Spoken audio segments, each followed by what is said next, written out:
Hello, hello. Hello, hello, hello. Ah, there we go. I think my mic's dying. That doesn't help. So, can everyone hear me? And is the music of an acceptable volume?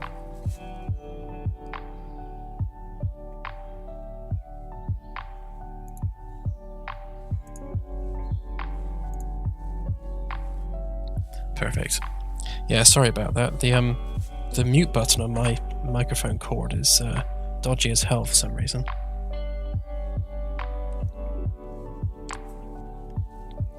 Great.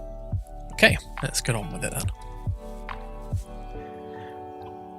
So this is C deck, and for the most part it's mirrored into 4 quadrants, but the end, or the sticky out bit on each quadrant, is slightly different on all 4 corners. So it requires some custom and uniquely shaped framework pieces. That means that every single one of these is a slightly different size and shape to the one next to it. Whereas before, like these for example, when you're working on a circle, you can just copy paste these because they're all exactly the same size. So having these tightening curves, or the opposite of that, whatever the opposite of that would be, makes it more difficult because every single piece has to be made separately, which just slows down the whole process. So wherever possible, like here and here with the straight pieces, I try and make everything the same size if I can.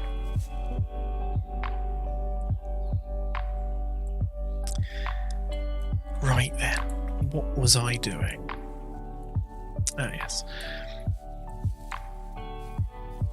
So, along the theme of keeping everything the same size, I've slightly got this wrong over here. I'll just close my email client so you don't get spammed with emails.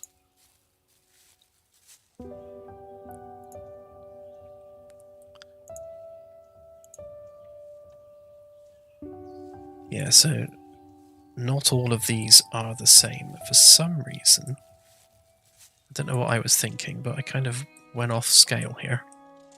So I just need to fix that.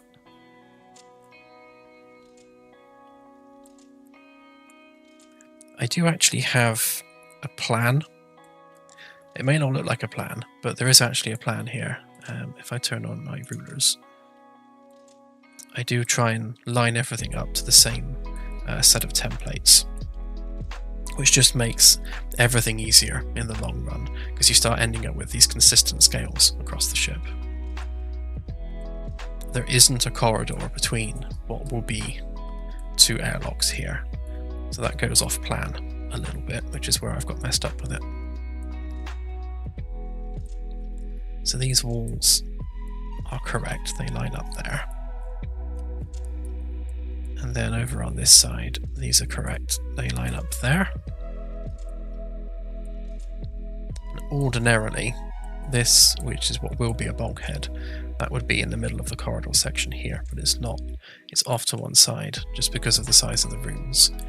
So I'm going to have to make these panels they're going to have to be an arbitrary size.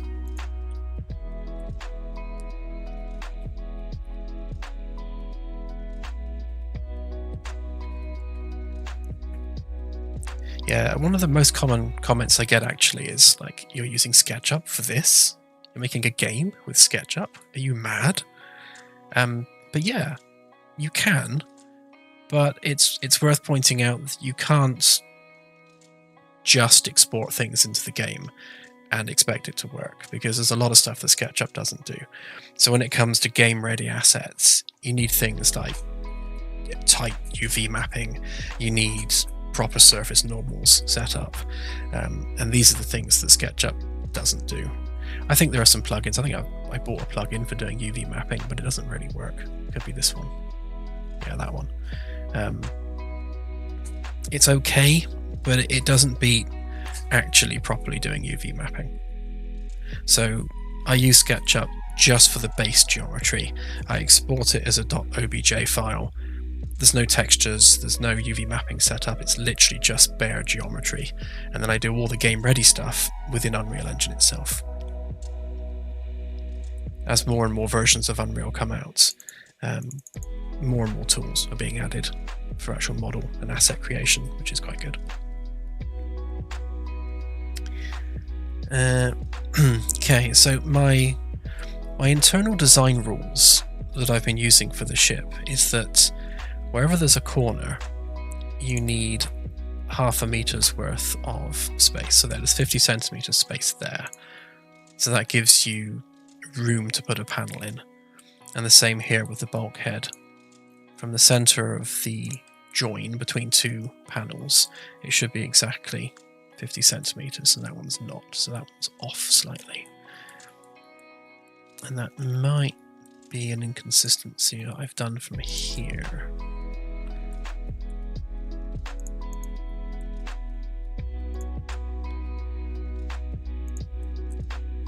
I think there was a reason for that. Can't quite remember why now. I think it's because this used to sort of stick out here and I needed the space to be able to curve it. I might adjust that back to 50.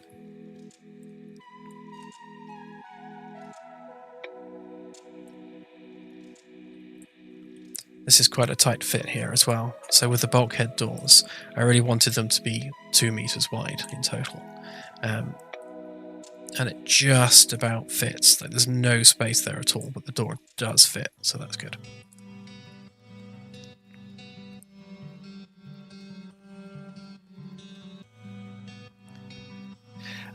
Probes and drones. No, I still kind of go between probe or drone. I don't think it matters really. People can call them whatever they want. We'll probably call it the drone handling facility in terms of the room itself. But yeah, you send a drone to probe the planet. Either works. Right, let's sort this out. So that needs to be 50 away from there. So I'll take the center line of that, line it up to that.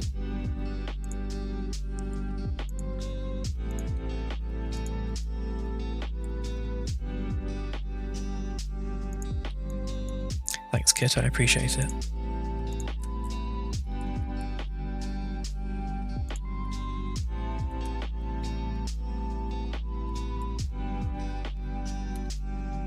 This will actually be quite different to the demo once it's finished. Rather than just having just a circular sea deck as we had before, there's a lot more extension to it now, and a lot more verticality as well. So we're going to have a staircase on this side and on this side that's going to go down 3 decks. And at the back here, either side of the drone facility, there's going to be staircases down as well. So it's going to be a lot more 3-dimensional in terms of its layout. And all the corridors here are going to have windows all the way along as well, so you'll have windowed corridors, which are always nice.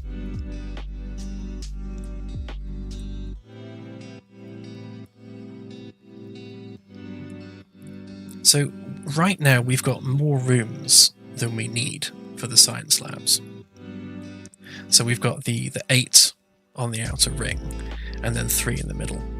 Well, I say 3, these are split into 2.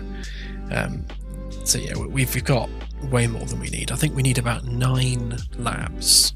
So we're going to have room for maybe some administration offices, because we haven't really covered that yet on the ship. So things like HR and that sort of stuff. Probably going to make this room at the back here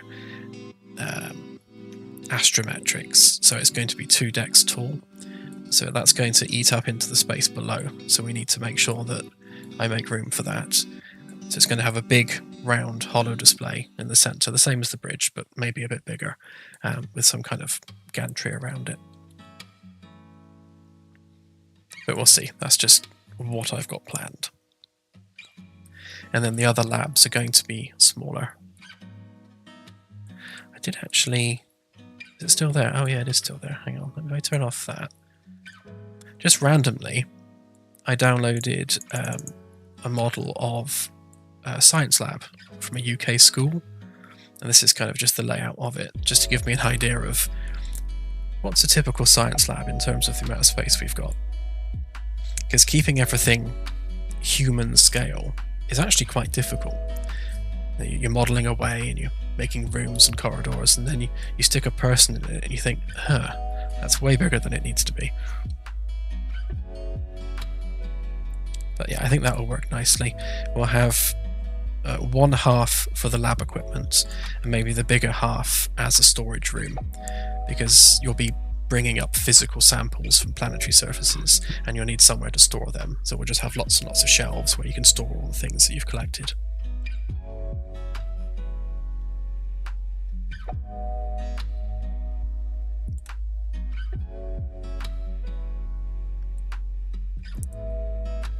Yeah, so there will be offices. The engineering control room, for example, will have an office offset from that somewhere for the chief engineer. And there will be a head of science office here somewhere. Not quite sure where I'm going to fit it yet, but there's definitely enough room. These rooms behind the stairs are going to be toilets and like janitorial supplies. And that'll be the same on every single deck. So on every deck behind the main stairs, you'll have all that stuff.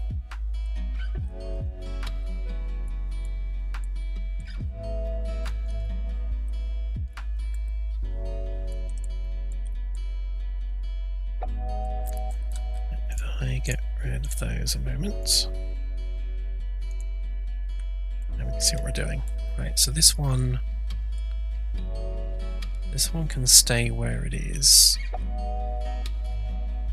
So that's consistent with that side. So really, we need to be measuring here to here. And then we'll do divide and try and make each piece as close to 250 centimeters as possible. That's pretty close.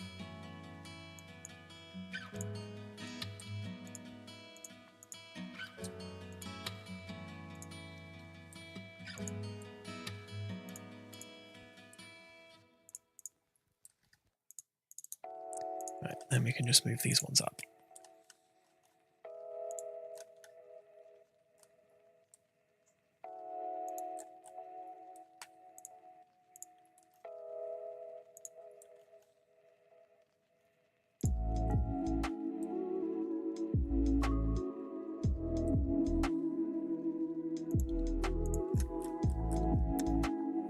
So the demo on Steam has the old ship model. If I turn that on, you can see this is the new ship that I'm building at the moment.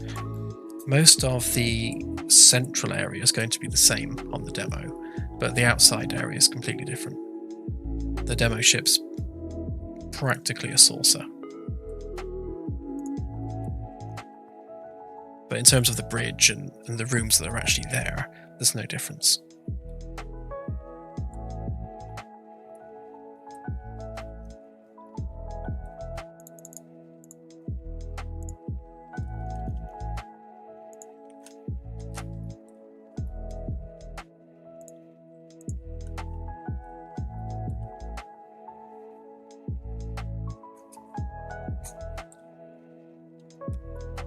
If you use UEVR, it actually does work already. So people have tried it and apparently it does work. I've not tried it myself yet, but apparently it runs well. You need a fairly beefy machine though, because we haven't optimized for VR at all yet. Not that we're going to optimize much for VR, to be honest. I don't want to turn off too many of the features we're using just for a separate VR version. So the VR version we do release is just going to have a high system spec associated with it.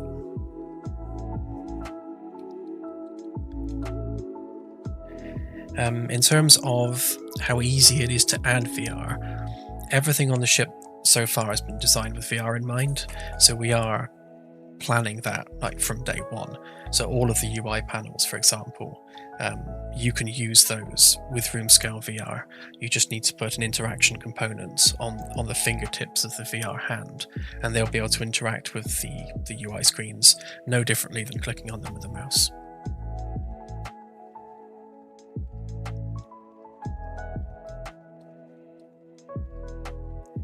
Yeah, so the corridor ceilings, they will still have the grated design, and they're thicker now. So before there was only 50 centimeters of gap between decks, and that's now a full meter. So where you've got the grating either side, you'll be able to see a lot more above the corridor. Again, it just adds that vertical detail that I was after.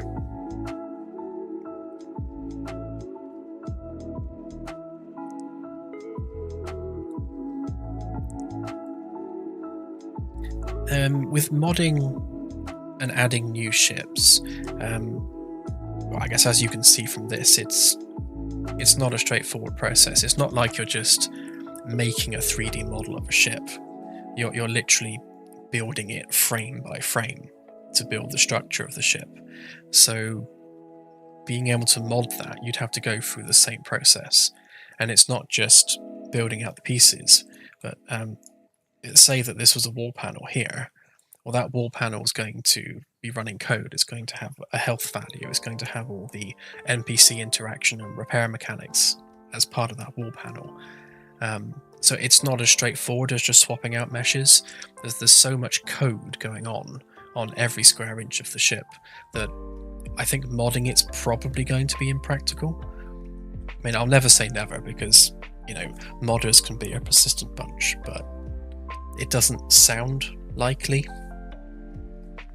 I think what's more likely is at some point we'll make some modular pieces and include some kind of shipbuilding system within the game. I guess a bit like the Starfield one, where you just take prefabricated modular pieces and just click them together.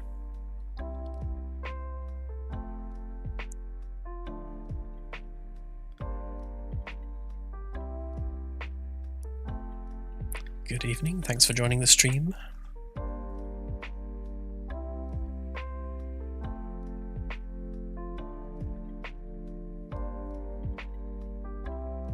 Yeah, with the optimization, it's well, I suppose it's not really the modeling aspect anymore, because now that we're using nanites take care of, you know, practically every side of the optimization.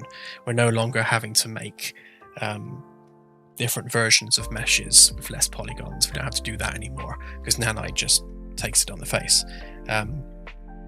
But there's a lot in terms of the lighting that does have code optimization, and a lot of that needs to be moved to C++ because it's all done with blueprints right now. So every light, for example, is tracking where the player is, tracking whether or not it's being rendered. Each light has a sphere which is equal to its fall-off radius, and if that fall-off radius or that sphere is visible to the player, then that light is rendered. If it's not, then the light's not rendered, because UE doesn't have any built-in occlusion culling for lights, oddly. I don't know why, but it doesn't. So I've had to build my own system to add occlusion culling to lights. So it's not running on tick, it's a looping function, but it is adding some overhead on the CPU. So moving that to a pure tick function in C++ will definitely help with the optimization there. And the same with a lot of the electrical code, the fluid simulation. That's all done in blueprints right now. It's event driven, so it's not running on tick, but still, it'll be a lot more efficient when that's been converted to C++. I think the bulk of what's going to limit VR is going to be the lighting. Lighting is by far the heaviest thing that the game's running right now.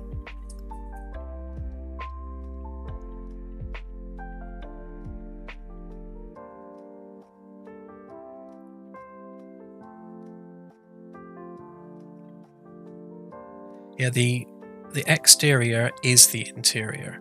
So, like with this here, if I turn on the sheet metal, So this is the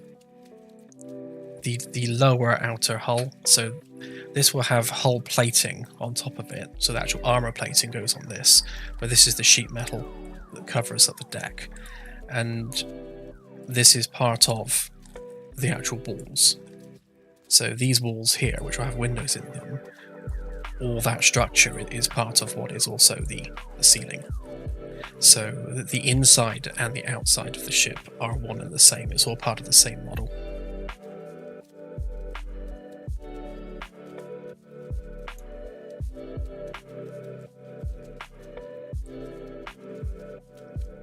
Yeah, I'm quite familiar with the IXS. I think that was commissioned by NASA as a NASA design. So I think it's probably owned by NASA. I mean, we might be able to get permission to use it, I'm not sure. Might be worth investigating. It'd be nice to include as a museum ship docked somewhere that you could just go and have a poke around.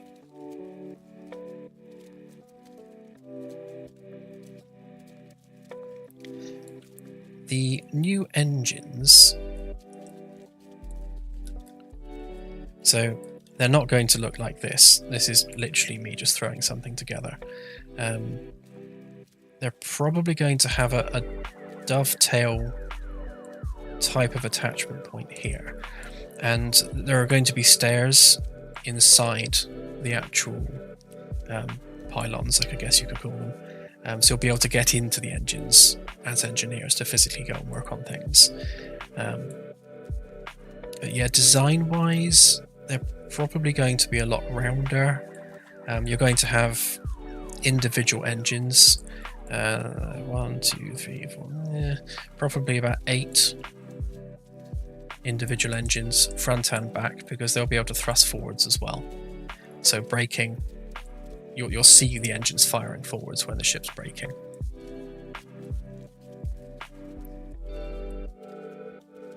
But yeah, I haven't finalised the design yet. I guess something like this, just a lot more rounded, so more of a domed top and bottom, slightly rounded at the sides.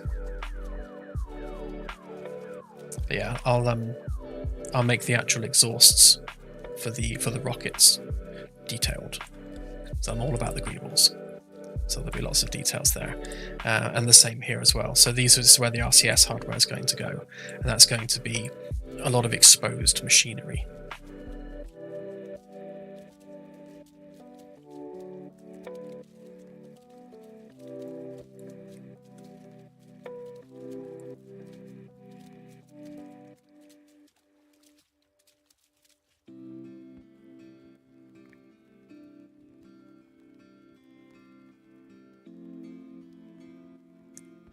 Thanks, Troy. Yeah, it's definitely something we want to achieve.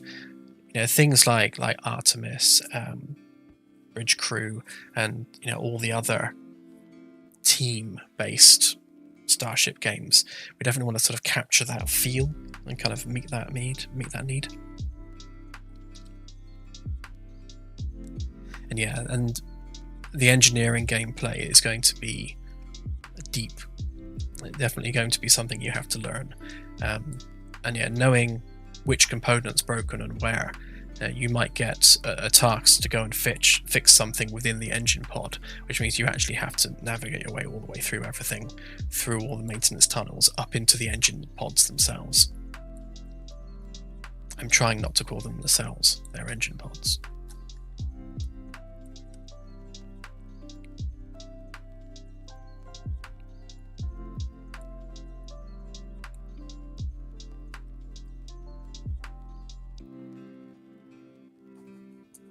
Yeah, the design is it's Voyager-esque, especially with the stubby little engines. I always think it looks more like a guppy, like a fish.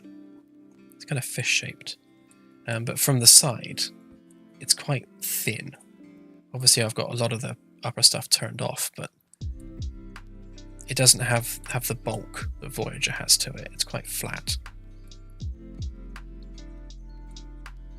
And obviously it has a giant great ring around it.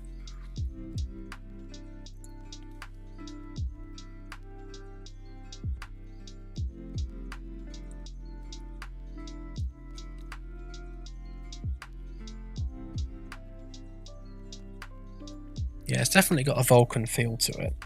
Although, if you actually look at the actual models of the Vulcan ships, they're quite different.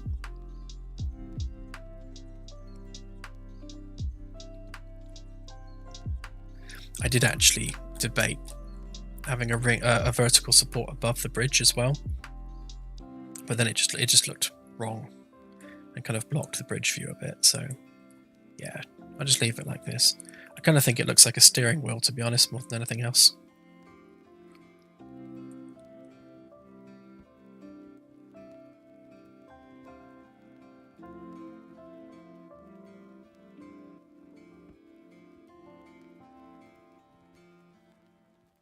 Yeah, what I also like about this design, speaking of Volt ships, is that it's got that sort of tall sail ship feel to it, which I like. I much prefer, those big pirate galleons.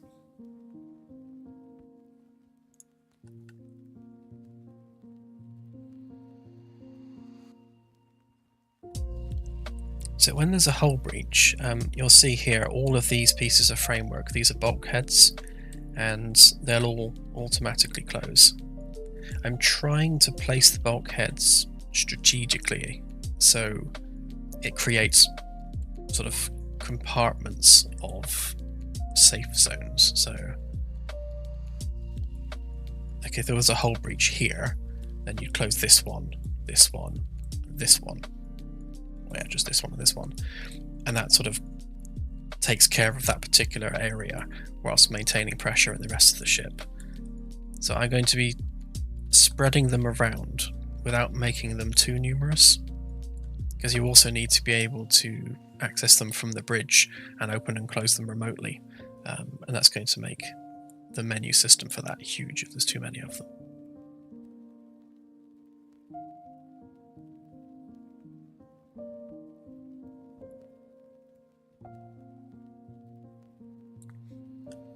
Something else, I can't remember who mentioned it now, but someone suggested all of the bulkheads should close automatically when the ship goes to red alert.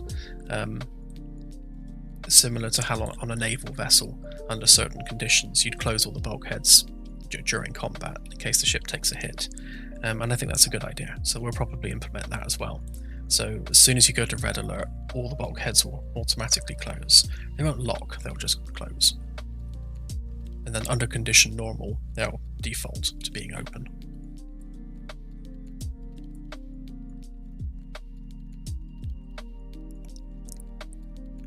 Right, what was I doing? Just debating the need for that to be exactly there. It doesn't actually need to be exactly there, which means I can make these 250, the same as the rest of the panels, which does enable more in the way of copy-paste and less modelling, so that would be a win. Let's give that a whirl. So how many we got here? 3, 4, 5, 6. Okay.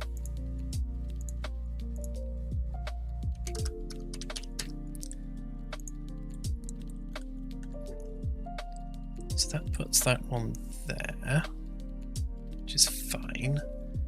Is the interior bracing that will have the attachment points for the interior panels doesn't actually need to line up with the ones in the corridor. So yeah, we can make that work.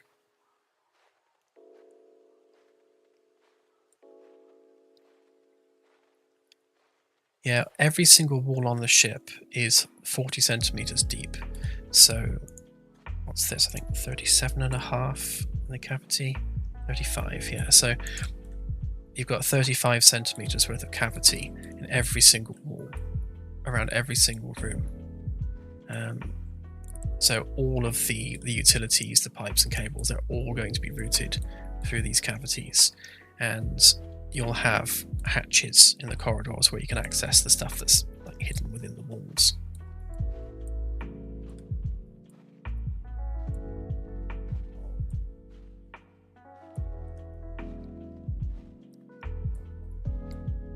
Floor plan wise, I mean, yes, I think overall it's probably bigger, The original hull sort of came out to here somewhere, so it was actually quite a bit wider. This should be around about the 150 mark width-wise. Yeah, about that. So yeah, so edge to edge, it's about 150 meters, whereas the previous one was 200. So you're about 50 meters more narrow. But at the same time, it's about 100 meters longer, because this is a 300 meter ship now. It just makes better use of the space. When it was circular, you didn't have the freedom to make some really big rooms like the ones we need at the front. So in terms of just footprint, you can fit more in with this sort of shape. And again, with the shuttle bay at the back, we've got a much bigger shuttle bay now because we've got the room for it.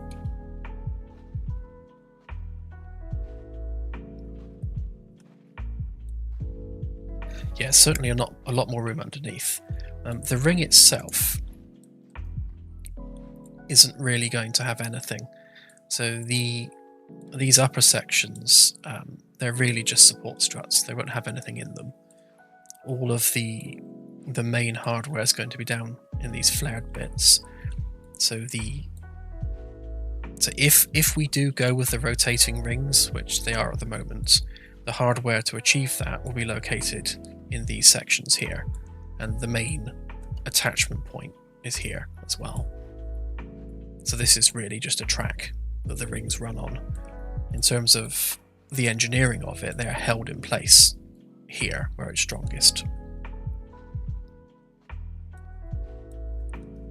You will be able to get, so we have a look on the inside here. So this section is, I guess, the habitation section.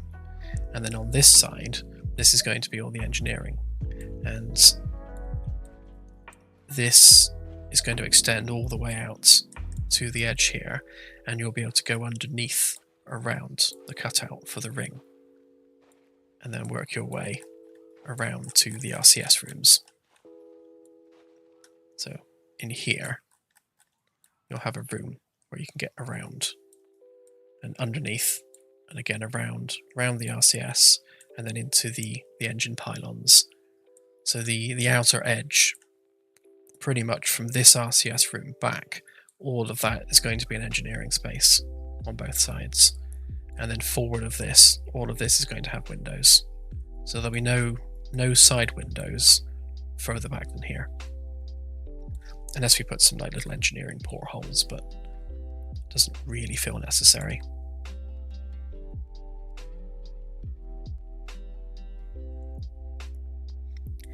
Yeah, well, the design is being driven by the needs of the hardware. So it's really function driving form. And then as the function changes, we've got to adjust the form slightly.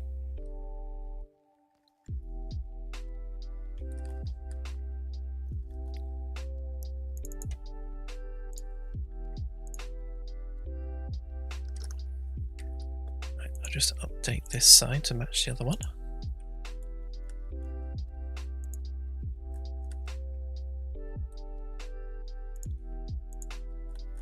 Yeah, sensor hardware is definitely something that I need to have a think about where I'm going to put that.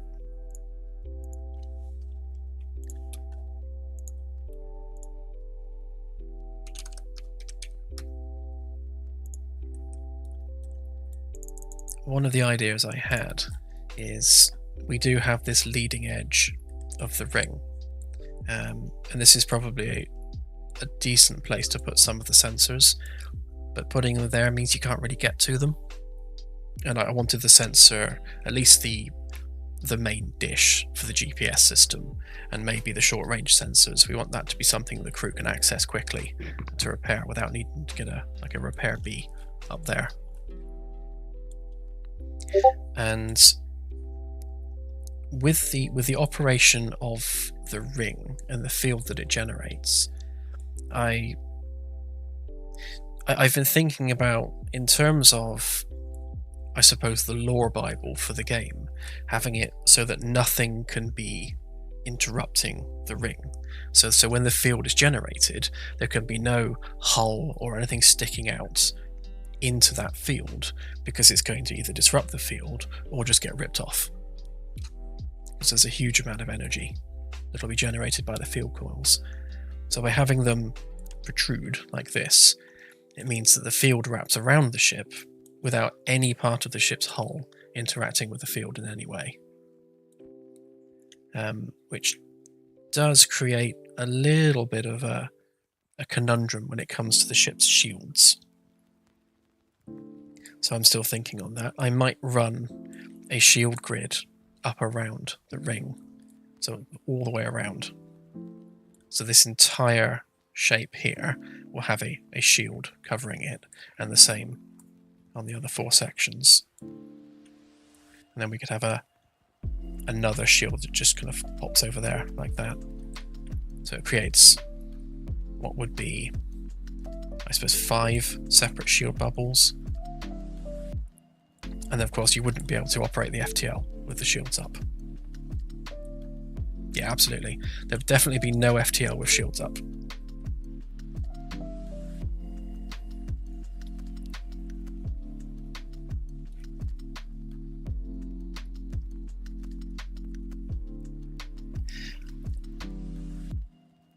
Yeah, so the game is already multiplayer. You can join up with friends.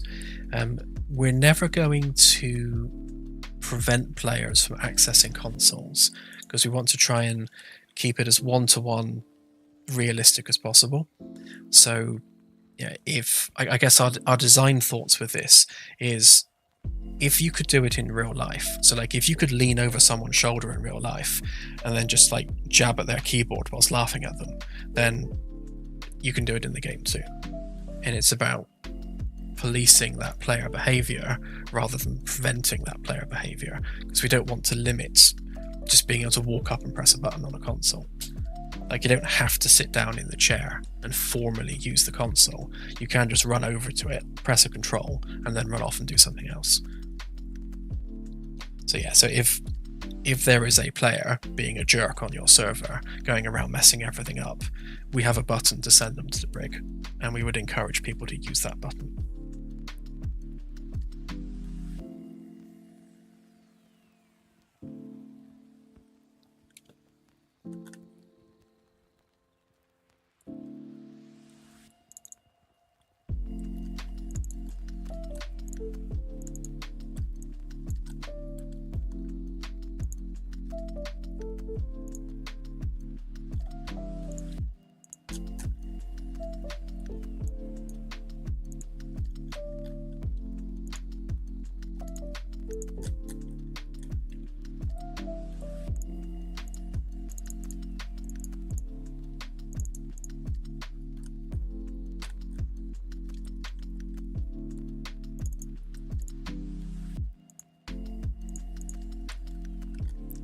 So is this panel 250 long?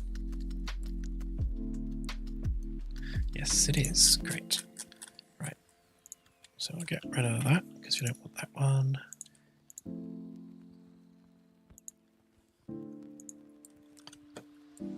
Another good thing about using consistent sizing is these are all grouped panels. So change one and it changed the others.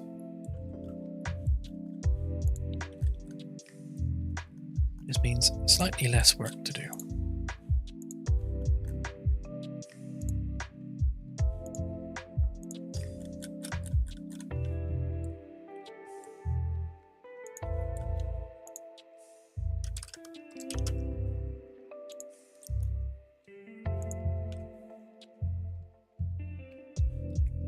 Yeah, we're going to make a dedicated client, so that'll be listed separately on Steam. So where you've got the game as normal, you'll also have a headless client option as well next to that.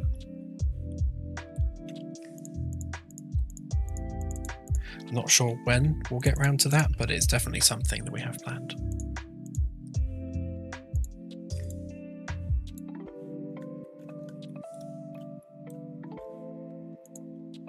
We're really using the Minecraft model as our base for how we want the multiplayer to work. So the idea being that you just have a server running, so the ship is just running, and then you have players drop in and out as and when they want to. And if each player just takes over an NPC when they join the game, and that NPC replaces them again when they leave, it means people can just drop in and out as and when they want without the ship function being affected. So the ship can still fly, can still get on with everything.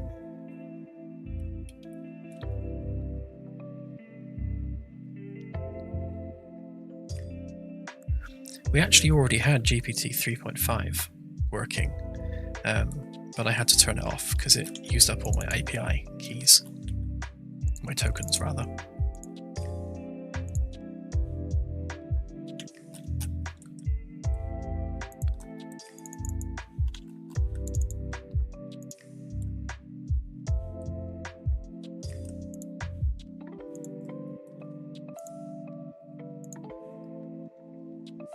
Yeah, I think Minecraft has a really successful multiplayer model. It works really well.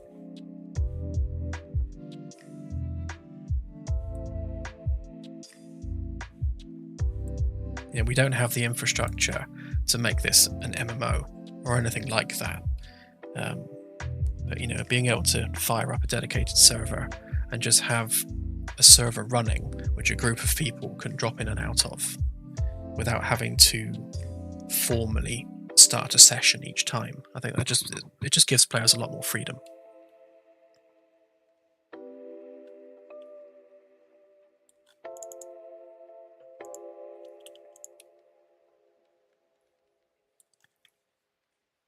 Just realised I need to cut this piece in half because it's going to be between two framework sections.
I'm just doing the final separation of these pieces to make this into two separate framework blocks.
Okay, so these are two separate framework pieces that get welded together.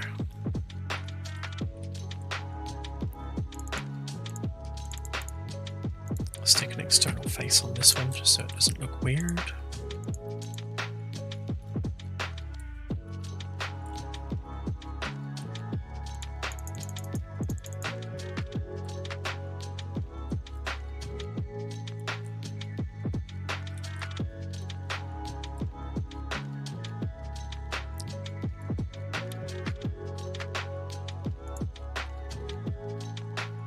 Okay, and the next job of these is to build the top section.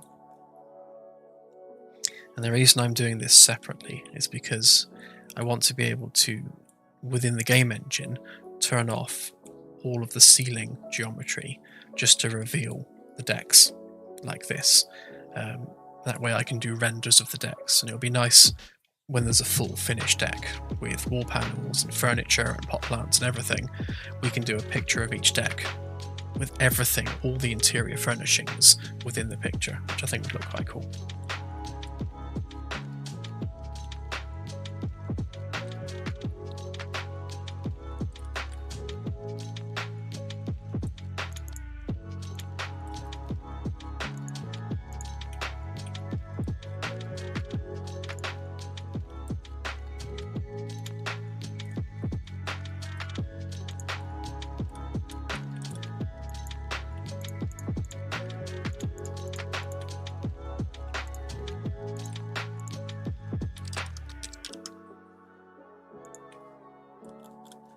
They should all line up nicely now.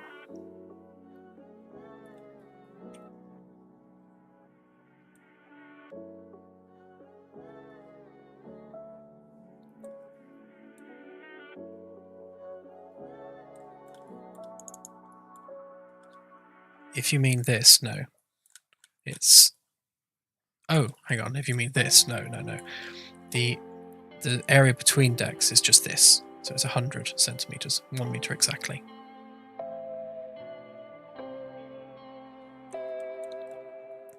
The reason this is so tall is I need to actually, once we turn on the sheet metal, I need to cut through it.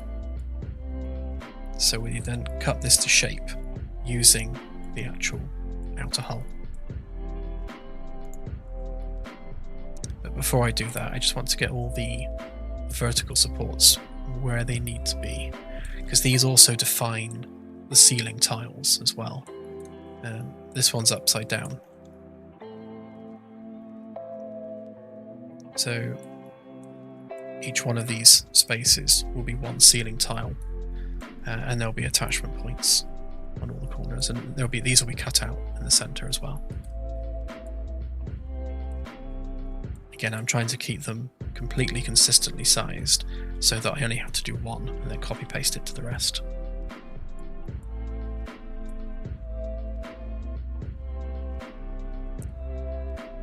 So hollow technology in the game is still fairly rudimentary in terms of human tech. So we've got the hollow display on the bridge, and we'll have a hollow display in engineering and one more in the astrometrics, and they're big, power-hungry pieces of hardware. They're not sort of consumer-grade laptop-level pieces of hardware yet within the game world. But there will be other races where literally everything on their ship is hologrammatic. So when we start adding those vessels, you might board a powered-down vessel and see no UIs whatsoever. But if you power the ship up, all of a sudden there's just UIs everywhere that weren't there before. And maybe down the line, with more vessels in future expansions, we'll start to integrate some of that holotech. But right now, in terms of human capabilities, it's still very limited.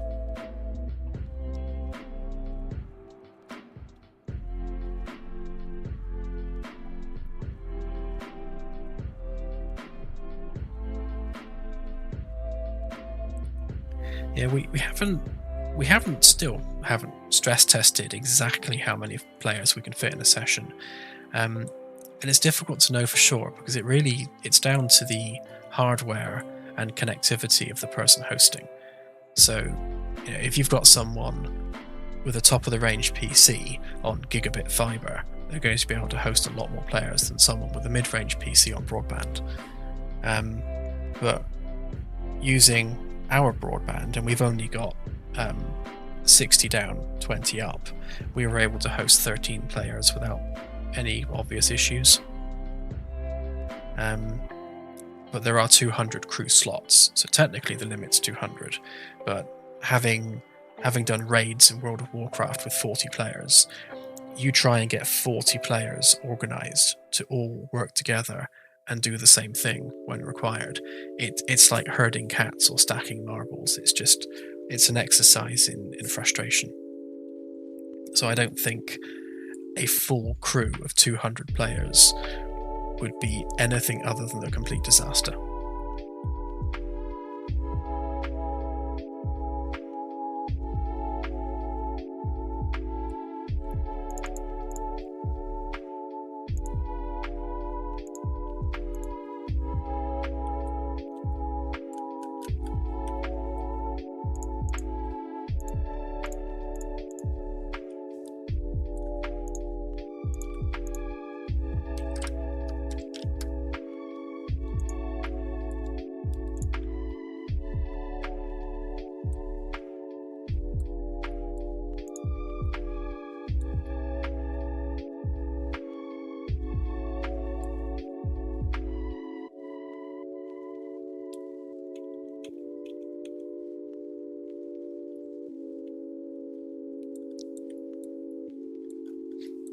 Actually, I think these are already spaced where they need to be.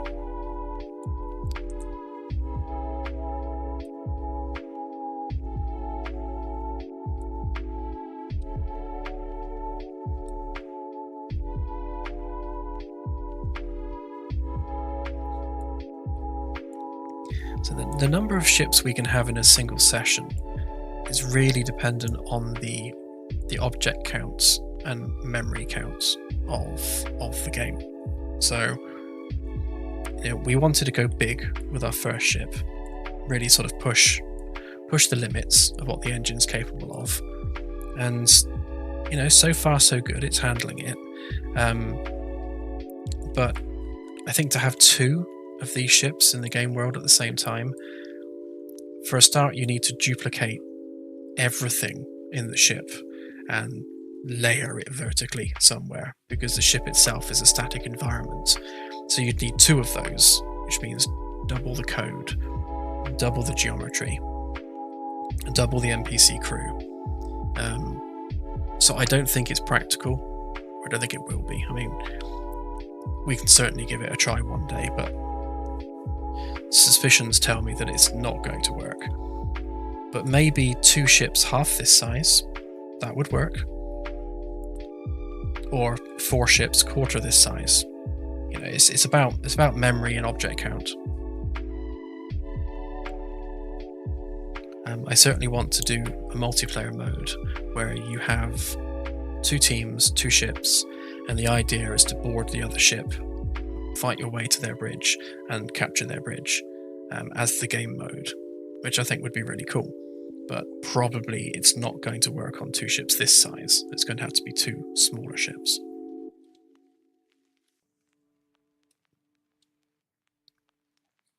Yeah, getting 2 different sets of players sharing the same physical space. Unreal's really not designed for that. You'd have to do some crazy code, because things like just replicating physics on props and things, those same props are going to exist on 2 different ships, occupying the same physical space. It would be a nightmare. If I recall, I think we actually tried it on the Orville once, and it didn't go well.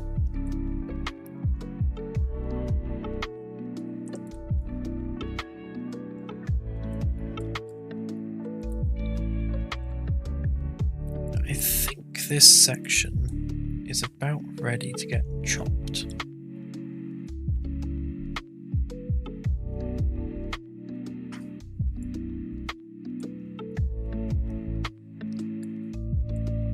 so these panels are correctly spaced.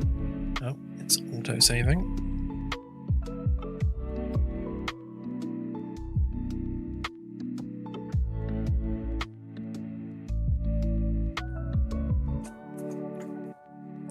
Does a great impression of hanging when it does that. Right, so they're in the right place.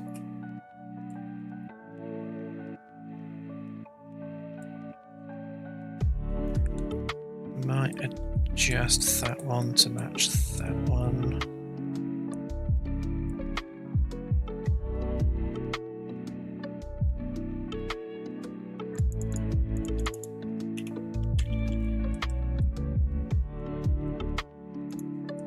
Yeah, I will actually. May as well get all these consistent.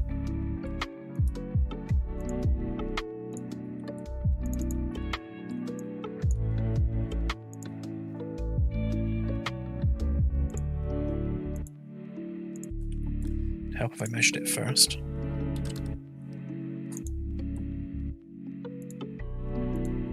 You go there, you go there.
Yeah, you might be able to do something with beacons.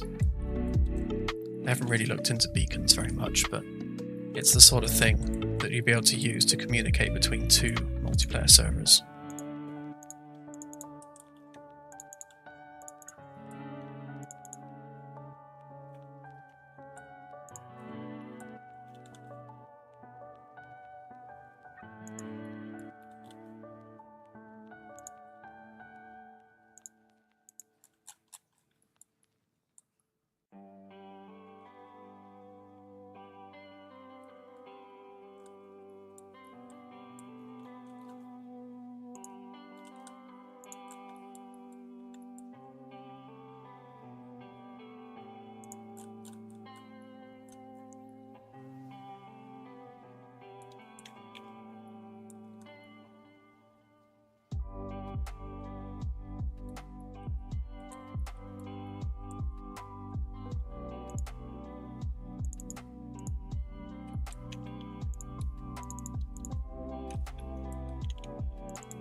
Yeah, the nose of the ship is going to have windows to the outside.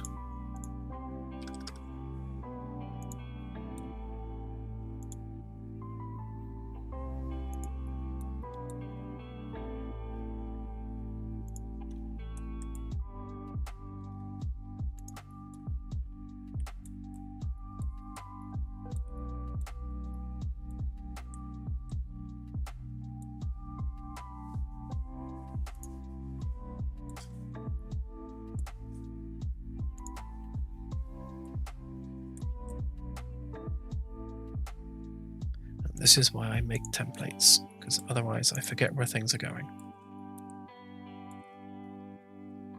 Yep, that looks nicely lined up.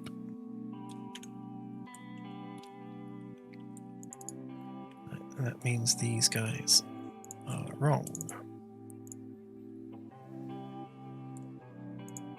I think they're also too wide. Yeah.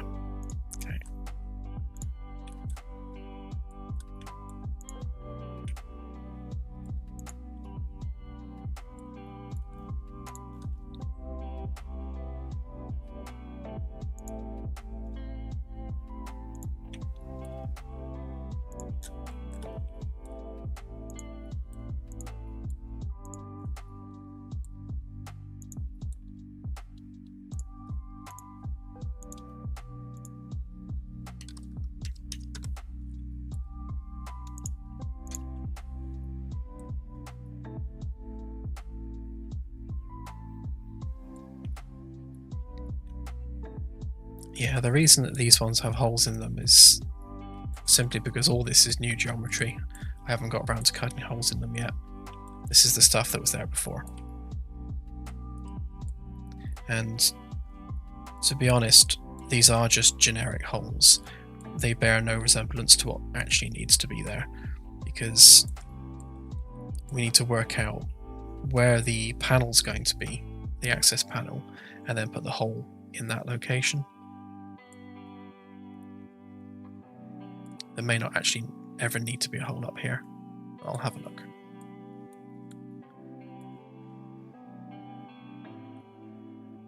Ultimately, once the corridor's completely smashed up, so say the ship's taking a lot of damage, and then none of the wall panels are there, none of the floor panels are there, the ceiling, it's all completely wrecked.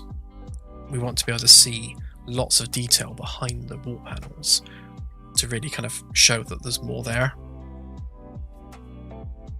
Make it a lot more, give it a lot more depth of detail beyond just the surface, what you can see.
You need to leave these two pieces where they are.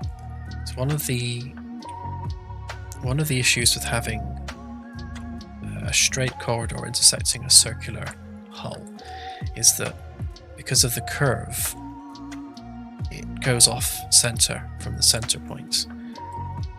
So if I was to make that a panel with a ceiling, some ceiling detail following this line, then the ceiling detail is not going to be in the middle of the panel.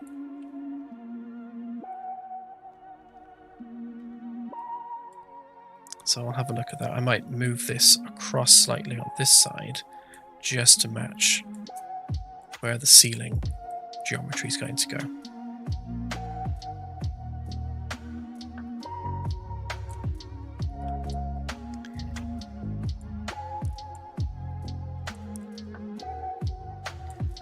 Right, okay, so I was doing this one.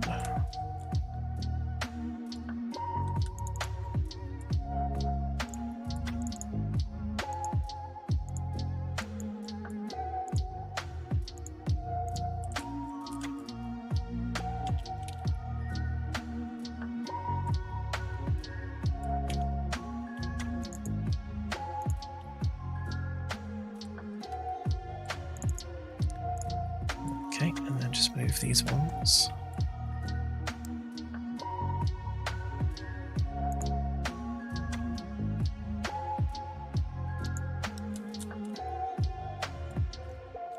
Yeah, it can get confusing sometimes. It looks a little bit chaotic, but there is a plan. Honest, there's a plan.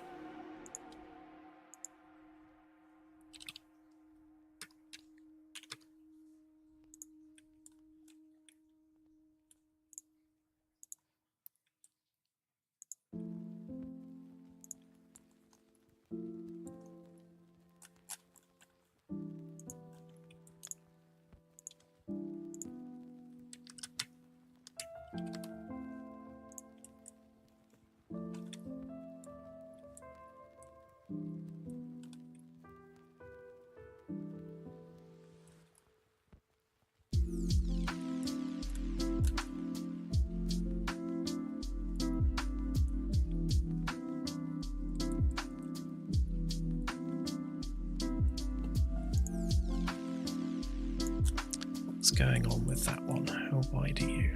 There.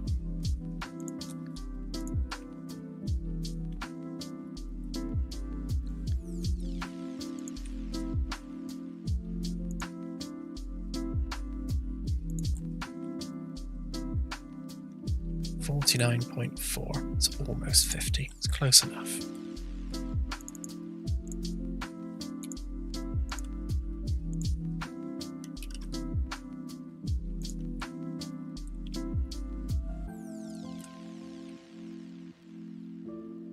Corners like this get tricky. So with the way that the corridor is going to make a turn here, I'll round that edge off and that bit there. But where it's slicing through, maybe not on this one, but on if the corridor was continuing on like it does on stuck in the geometry, like it does on the other side, the window needs to fit sort of equidistant between the two ceiling supports, which means we need to cut that way through the geometry, so the cut's going through the middle of the window, so that we're not cutting the window at a weird angle, because otherwise it would be across here somewhere.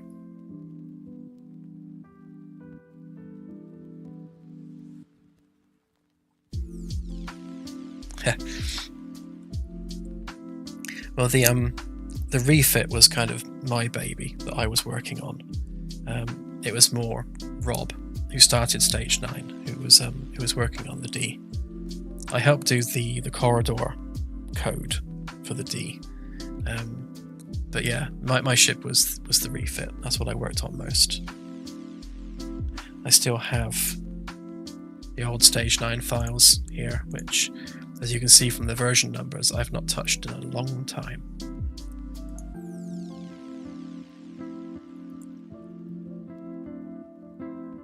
I think I'd get sad if I opened them up, so I just leave them there. Leave them there for posterity.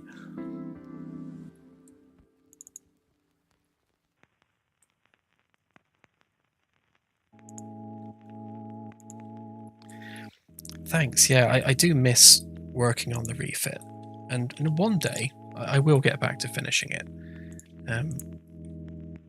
It helps that, you know, working on this game, I'm building up a code base of character code, interaction code, and all the optimizations I've done.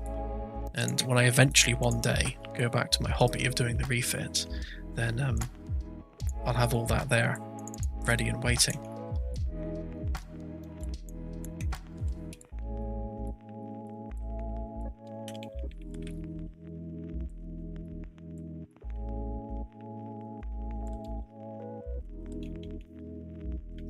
Hang on a minute, that wasn't supposed to be a group.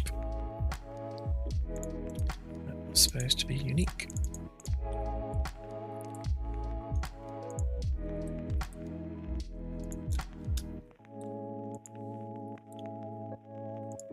Jokingly, one of the things we've put on the Kickstarter, well, I say jokingly because we are serious at the same time, one of the stretch goals is that we'll approach a certain IP holder and see if we can get licensing for a certain ship as a DLC. So fingers crossed, if the Kickstarter goes well and we get enough money for it, then yeah, we will be approaching CBS and seeing whether they'll be interested in licensing maybe just one ship just for a DLC.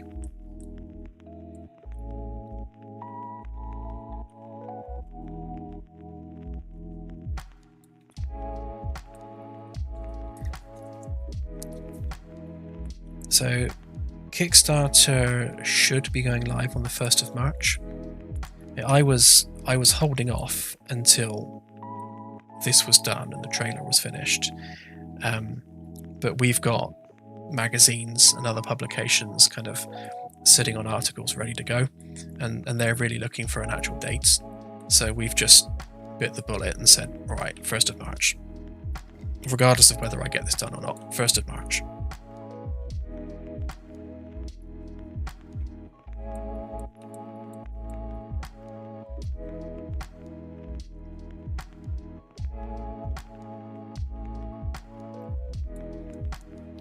Yeah, I really enjoy using SketchUp. I find it's so quick and intuitive to just get things done.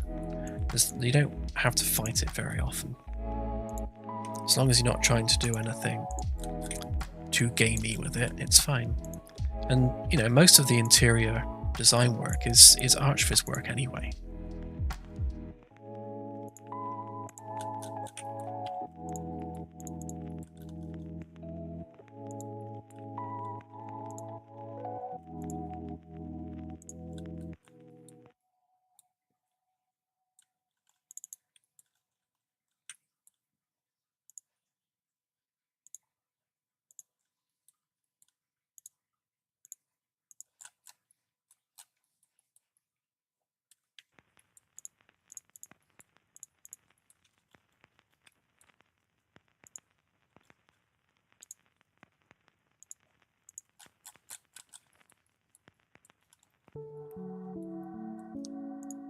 I find where SketchUp struggles the most is when there's a lot of lines, not so much polygons, because if the lines are not being rendered, it's all right. But you know, I got a 2080 Ti, which could render something like this in its sleep, but you turn on lines and look at it chug. And I'd be willing to bet SketchUp's doing all of that work on the CPU.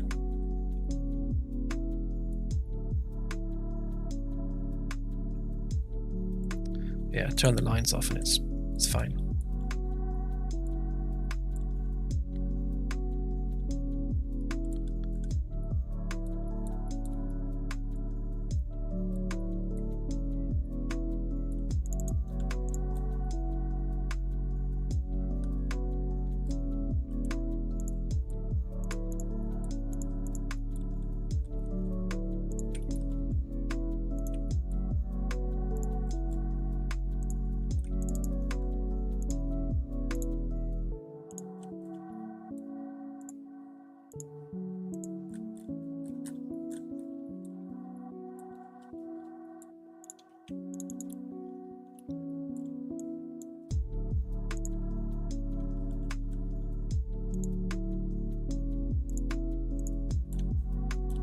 I did look at Revit, and yeah, something a bit more capable would definitely be good.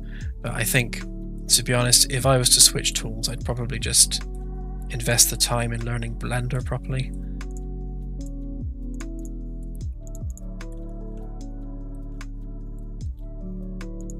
I've not tried doing something like ArchViz in Blender. I'm not quite sure how proficient it is at that, but I'm sure it's fine.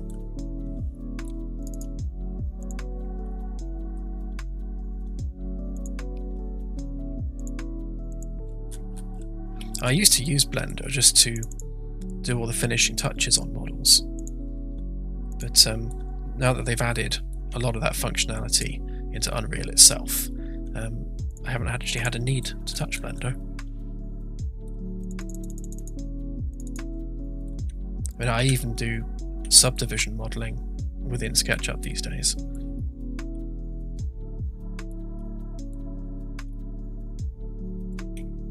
I think it's also how much money I've spent on SketchUp plugins over the years.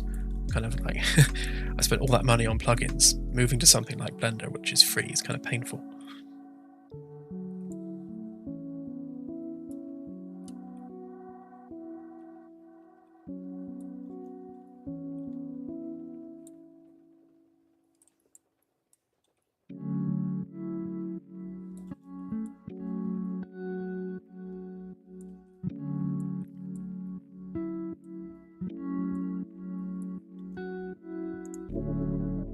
I think this is all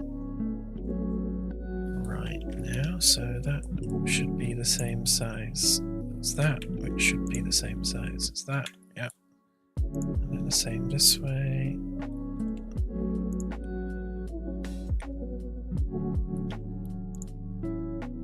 Great. So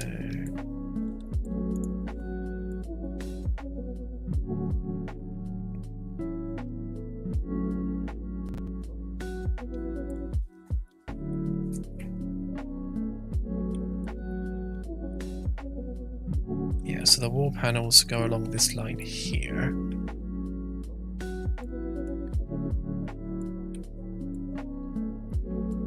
That should be 50. So there to the midpoint. Yeah. Should also be 50 to midpoint. Yeah. All right. So that's essentially our template for where the room panels are going to go. So the next job is to chop that up. So I think how I'm going to do this, I'll take... Yeah, let's get this one over there first.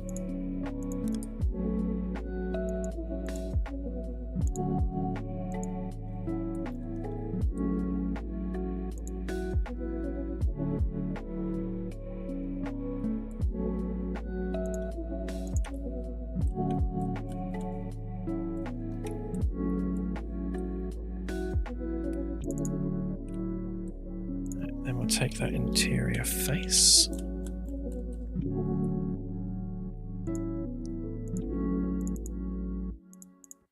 Plot that on there.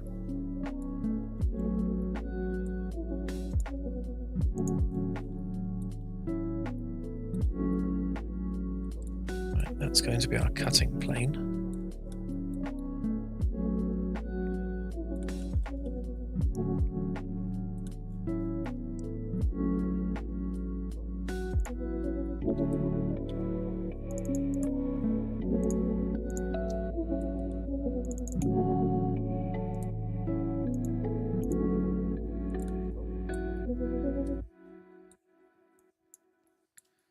Oh, I forgot to separate the group. Of course I did. Component, rather. So, you're unique. You're unique. You're all unique.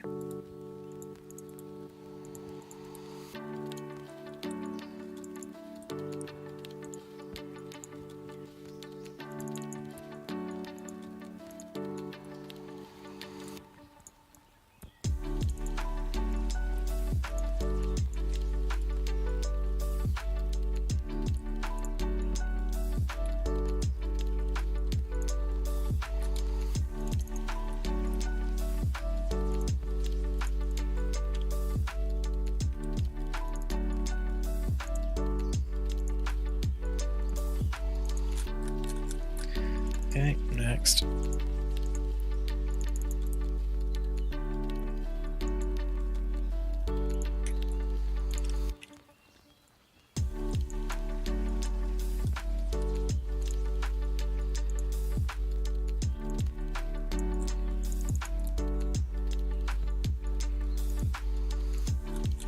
In case you're wondering, yes, this is going to be tedious.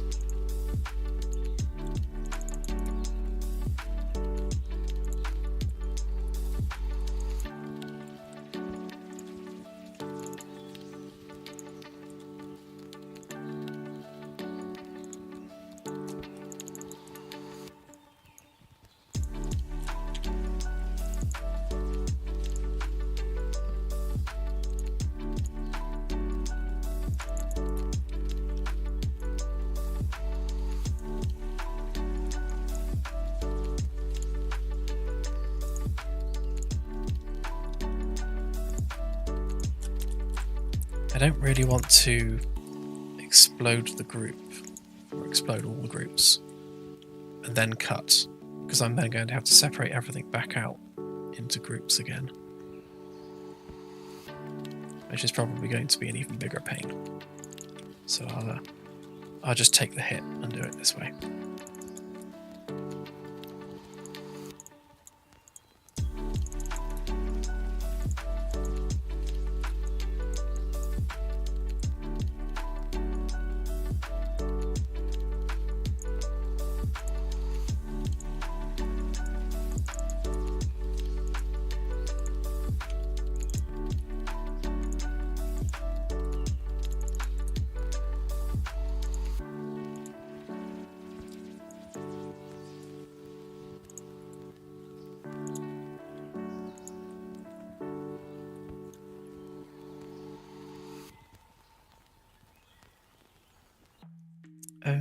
Yeah. Doesn't matter. Doesn't matter. I can fix that.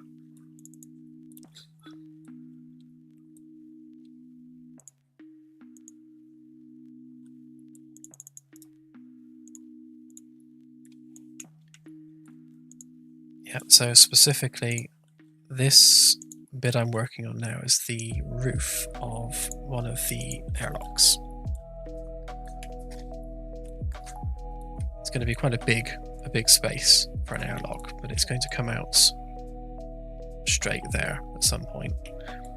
You'll have the main airlock area there, and you'll have storage lockers for suits and things in the rest of the space, maybe some seating.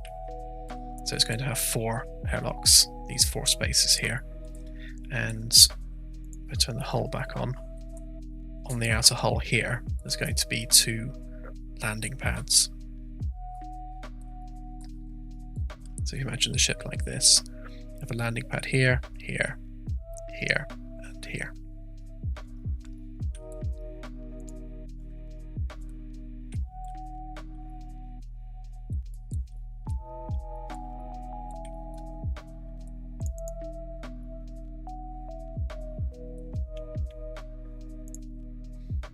Actually, I am going to do this lot all at once. Because these don't need unique features further down the line, so I can just cut that as one long sheet.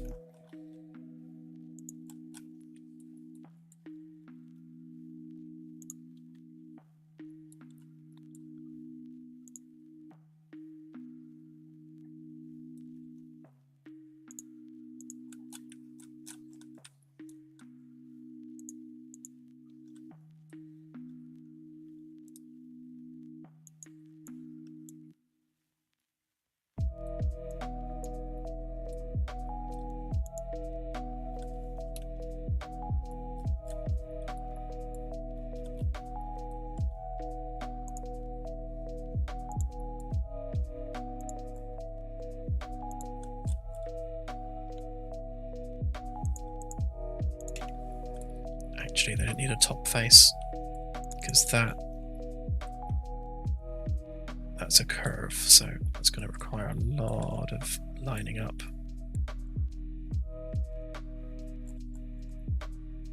That's fine, because it's touching the outer hull anyway, so you won't actually see the lack of a face on top.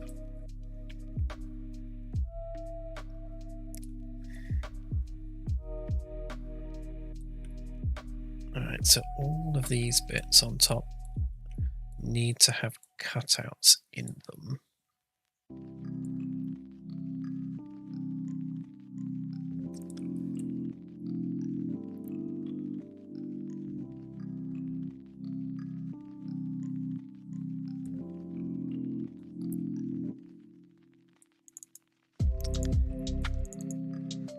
What the hell?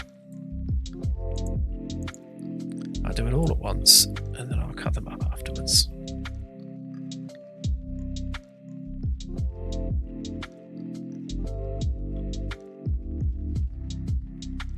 That's if the autosave will let me.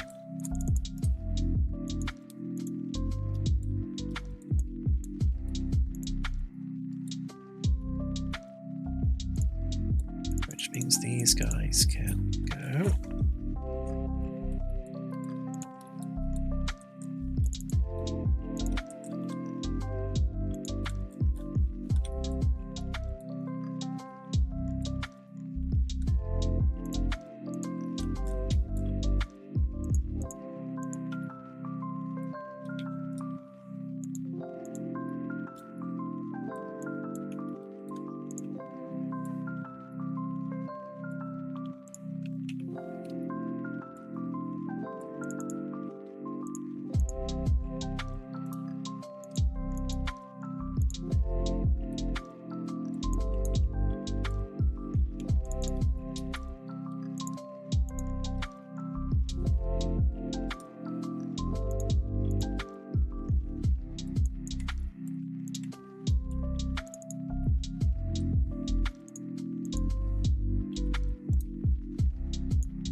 Yeah, they'll all be the same.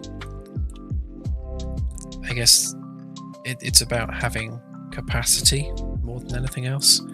So they'll, for example, things like the Admiral shuttles. You're able to park the Admiral shuttles at the airlocks and then just use them as an additional room.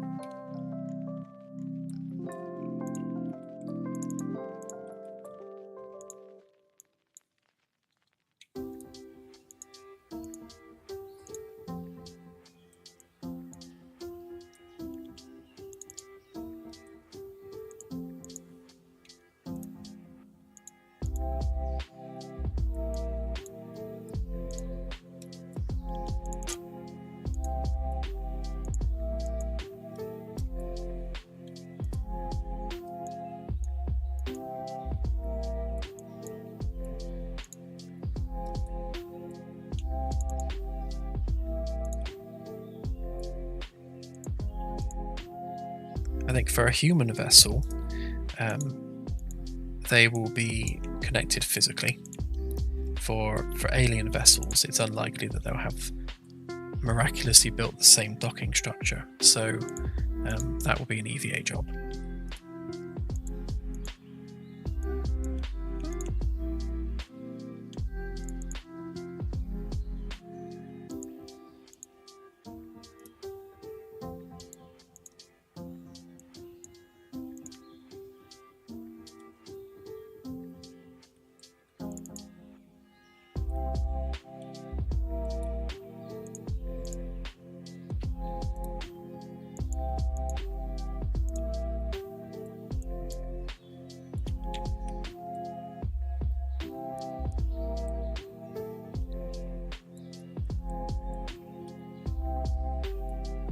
Yeah, the way I'm envisioning it, so you could come into this airlock, which may not have anything parked at it, and if there isn't anything there, we'll have some kind of UI where you can spawn a craft like the Admiral shuttle. So if you're a backer, an Admiral level backer, and you've got the shuttle, then that's how you'd get it.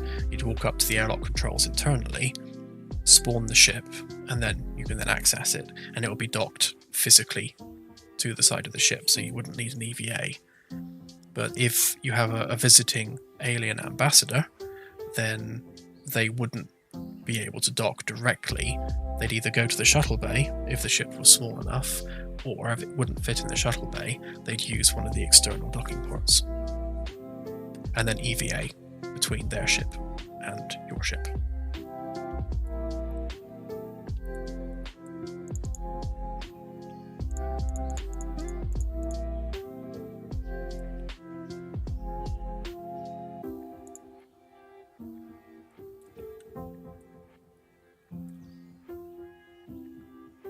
I'm not sure what you mean by license.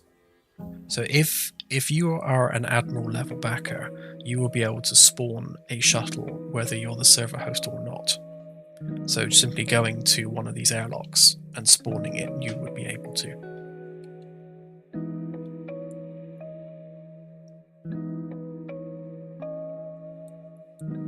Yeah, it's on a per player basis. So yeah, if you're an Admiral, you can spawn one. If you're not, you can't.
hidden object stuck there somewhere.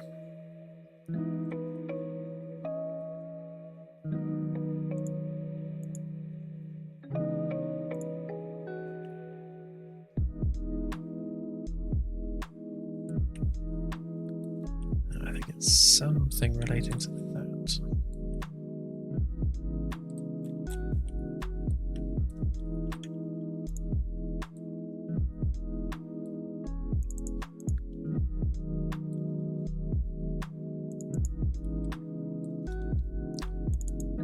Those bits need to go anyway. Get rid of that end for now.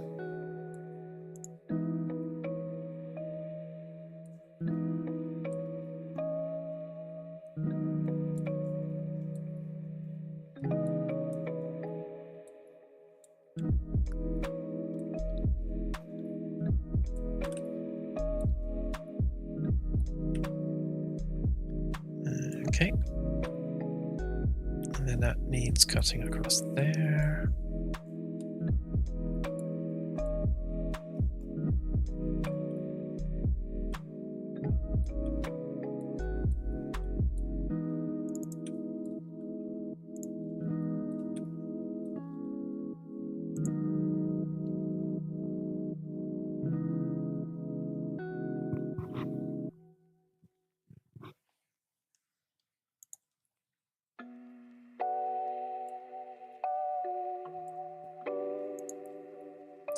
Yeah, sure, Grayson, not a problem. That's probably also me mumbling, which doesn't help.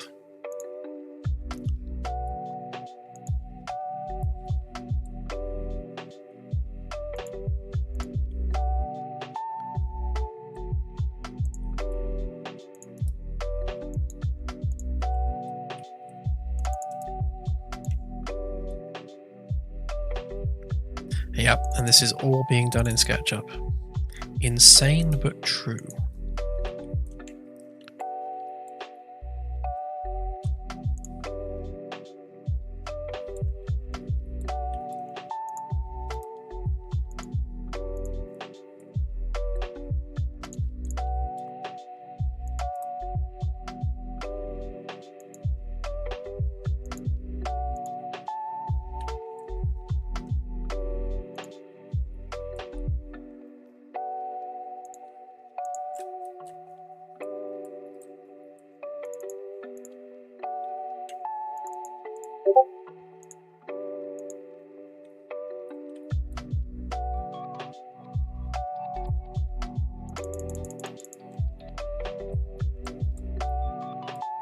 The thing is, SketchUp is, it is architecture software, ultimately, at the end of the day.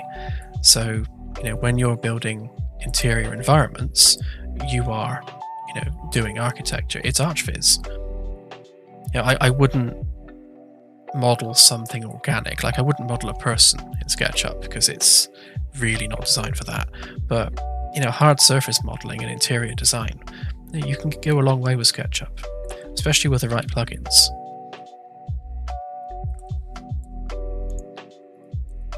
Like, if I do a cube, make sure that's a proper edge.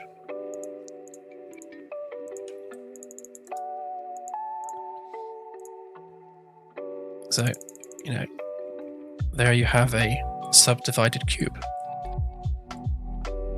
So obviously SketchUp can't do this by default, but you do have lots and lots and lots of plugins where you can add that kind of functionality.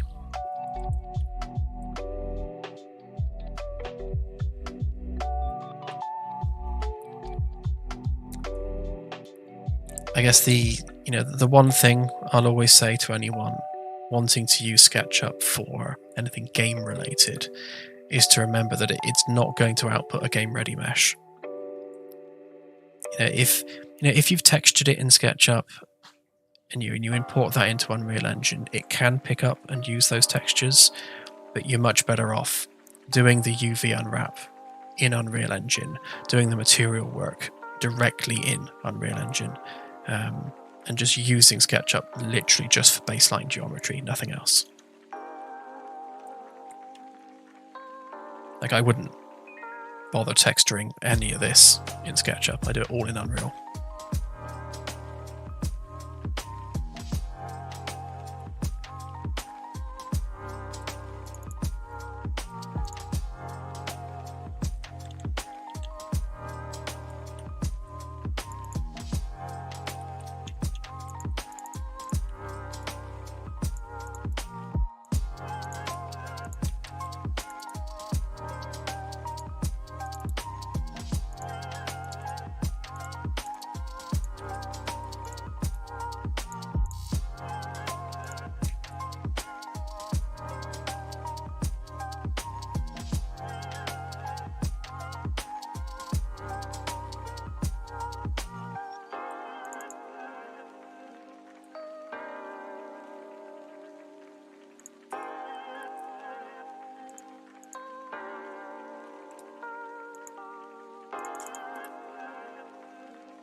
Yeah, the amount of buttons I've got here is literally because of all the plugins I'm using.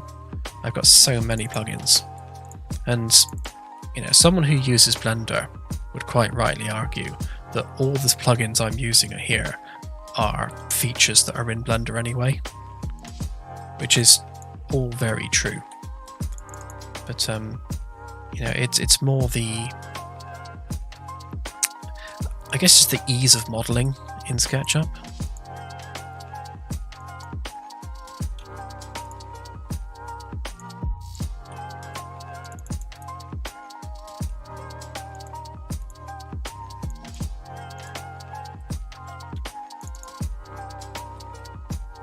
Although, to be fair, I really haven't given Blender a chance.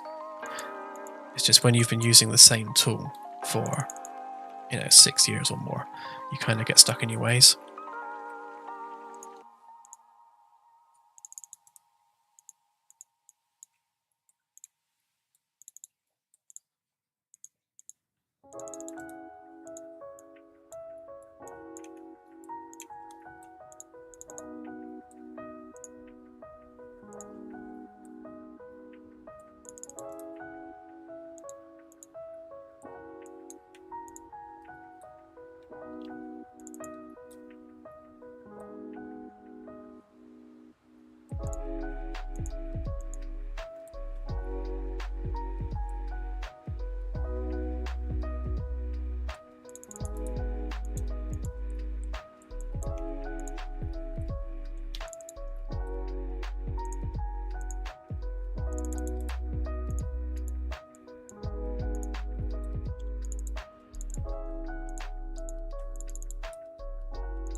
Yeah, no transporters.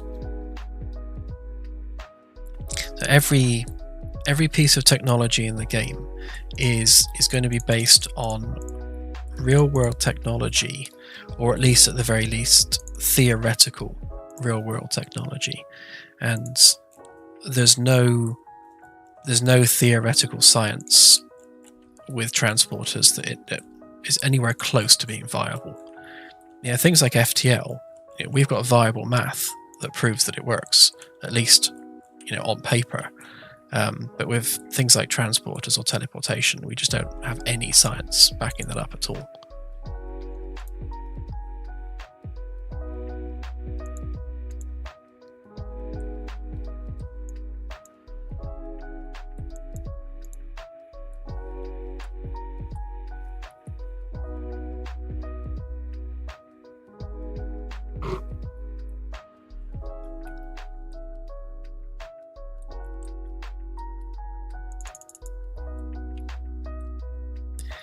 Yeah, I've got lots of things planned for, what will eventually be advanced alien races, including the ability to fling your ship out of their system, hundreds, if not thousands, of light years away. So they'll have levels of technology which, seems like magic to humans.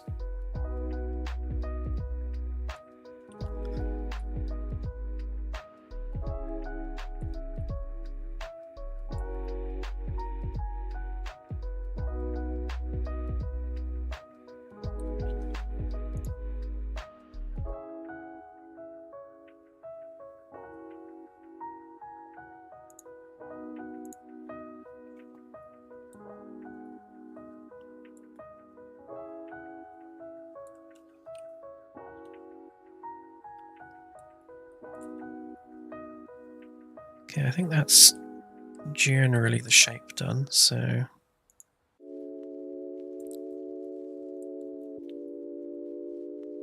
that's the sheet metal with that on top. So if I get rid of them a minute. So that.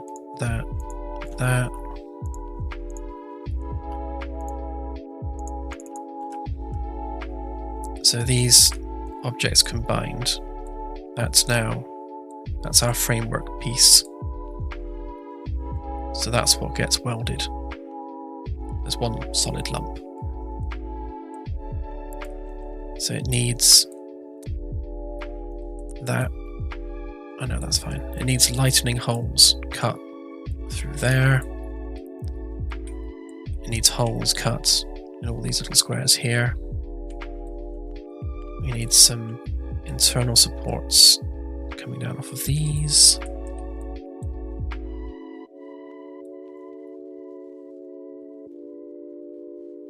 Yeah, these ones aren't those.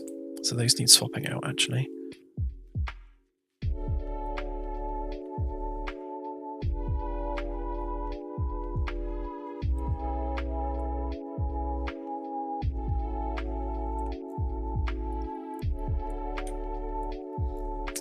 Just clean this up while I'm here.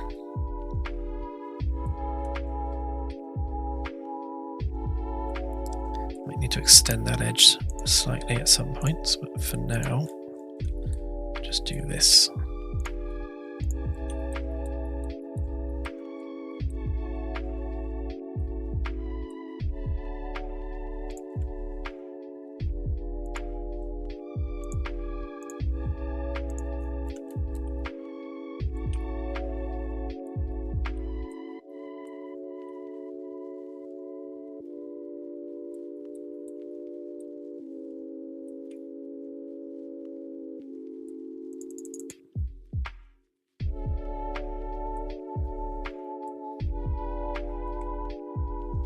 Right, so detail-wise on this, we need the brackets added for the support struts. So that's along here for the wall panels, up here for the ceiling panels, and once I do the floor underneath for the floor panels as well. And then I also need to add weld lines around here, down there.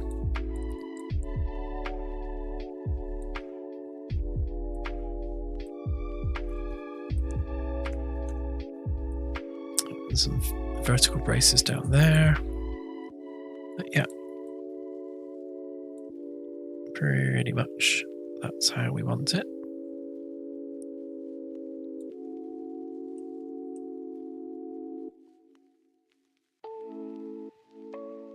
I might split these panels here and put a door in the middle, just to keep it central.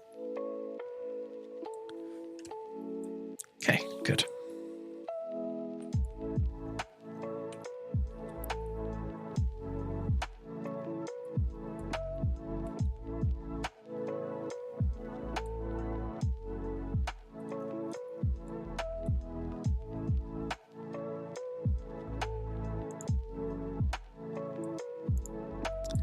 I might actually give this an export while I'm here. So what are we on? So it's ring 1, ring 2. So this will be ring 3.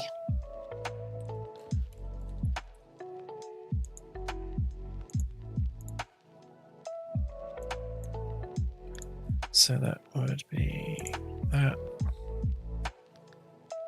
then that.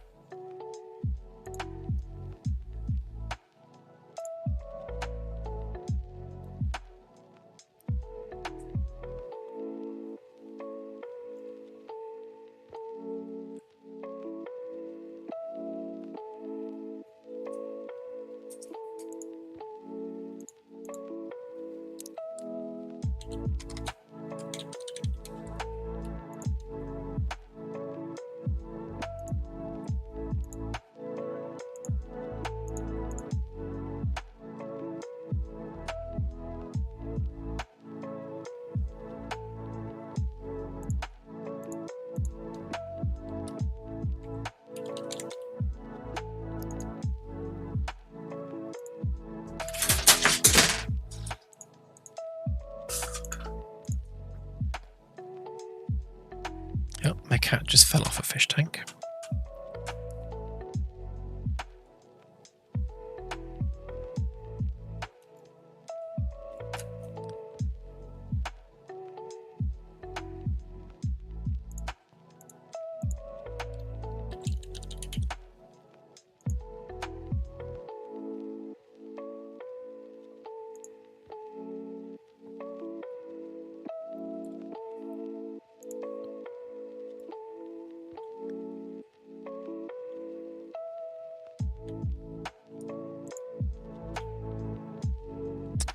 Okay, I think what I'll do is I'll re-export this without the work in progress geometry there.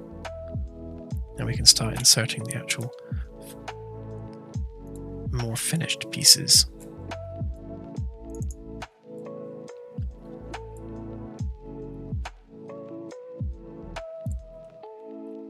So I don't think we need this slot anymore.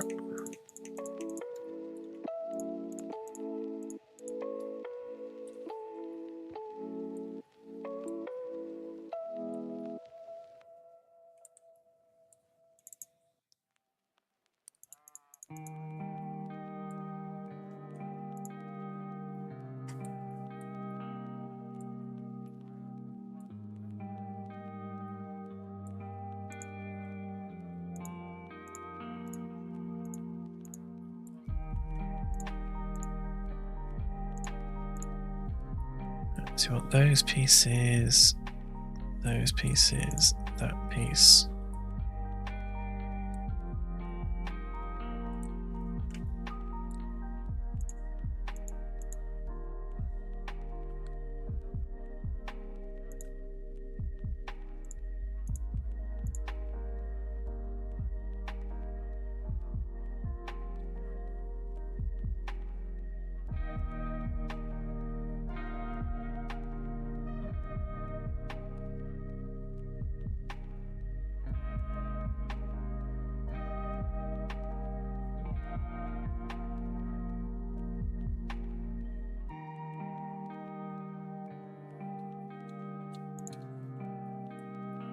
Yeah, so this is the New Magellan,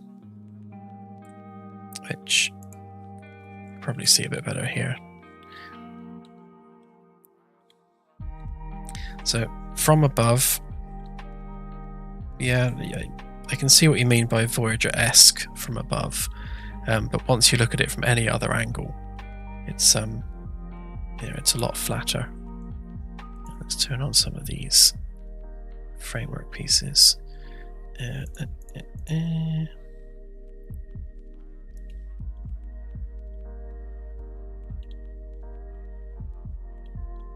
Obviously, from anything other than the top, it's very different from Voyager.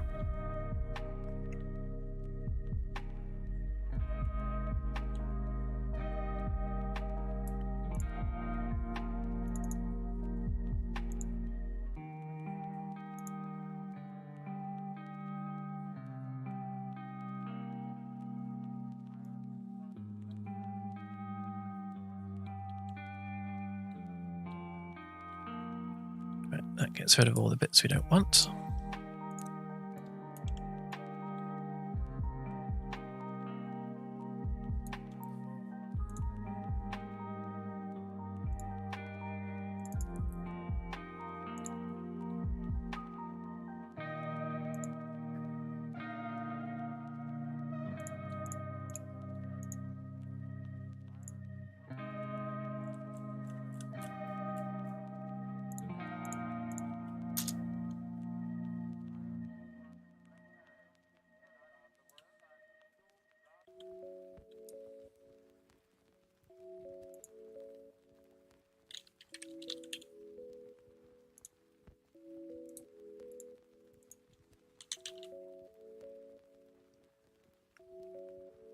So for now, I'm just setting these to complex collision.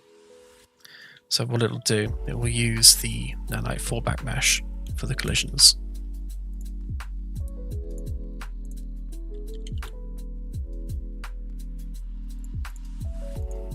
At some point I'll make custom collisions for them, but this will do for now.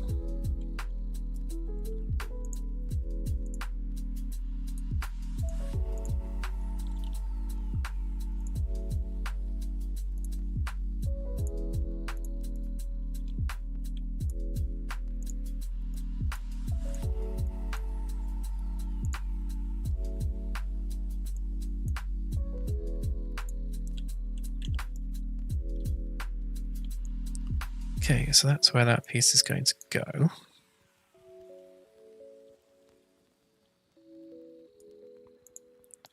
This section here will be deleted.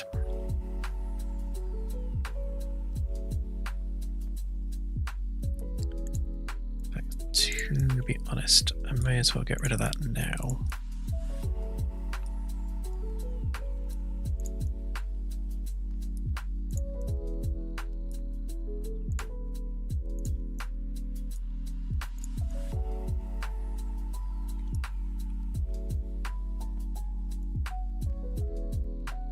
So previously, C-Deck ended here. So you had these rooms, and that was literally the outside edge of C-Deck. But now it's going to extend all the way down here. And the same with the sides. So rather than having the windows in the rooms, the windows will run along the corridors, and the rooms will still have windows facing those corridors. So you'll be able to see a bit like this all the way through.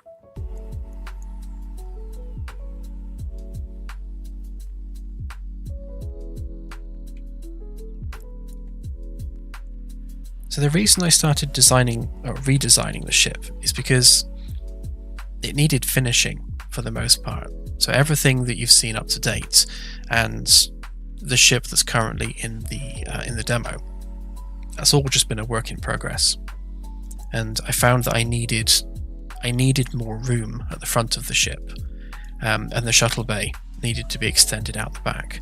So I needed to sort of elongate the ship anyway. Plus, I couldn't find a good way of getting the FTL hardware fitted to the old sort of Reliant style teardrop shaped ship that we had. And I really wanted to go with a scientifically accurate ring design.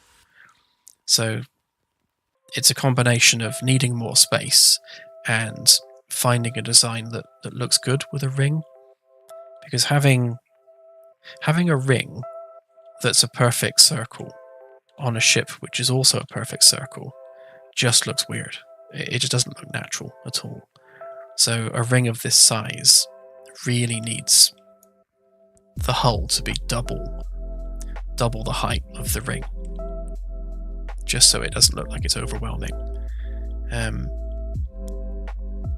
I think if I could change one thing about this, I would have this front section tapered off more to a point, which I could still do. I could still taper that off a bit, but then you're losing some of the corridor space on the inside. It doesn't really, you can't make it too thin without destroying the corridor. So unlike a ship which is being built just for CGI purposes, where you never have to think about the inside, we need to think about every inch of every deck and how that relates to the outer hull as much as the internals. Because the inside and the outside are one and the same.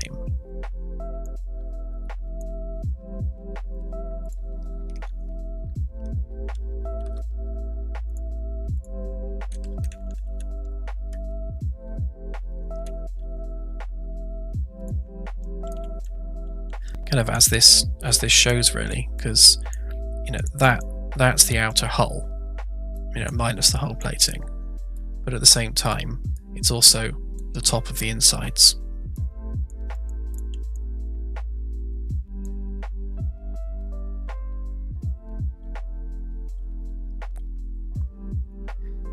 I've already made the space between decks thicker, so that this wasn't crazy thin, because there's an extra 3-4 meters in height there just by separating the decks further. Otherwise it was like razor thin and looked really weird. And I could also have it curved ever so slightly upward towards the level of the windows on C deck, so that the hull would finish up here somewhere, but you're only actually gaining about half a meter of loft from here to the outer edge, and visually you can't even tell that that's there, and that makes the landing pads awkward to fit in. So it'll look a lot nicer when it's got its detailing and the landing pads are there and it's covered in individual pieces of hull plating and it's got lights on it and it's flashing and all the writings on the hull. That'll really take away from just this expanse of nothing that it has currently. But, if it looks bad, I'll change it.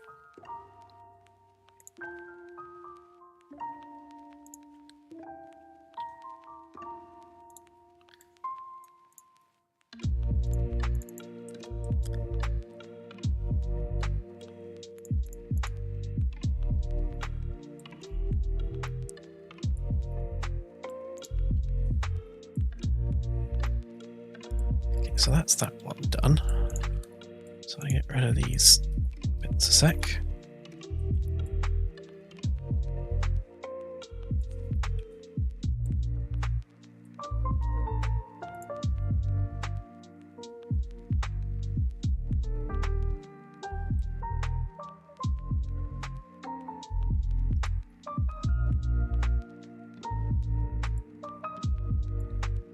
I couldn't work out why those stairs were there then. I've just realised they're duplicated.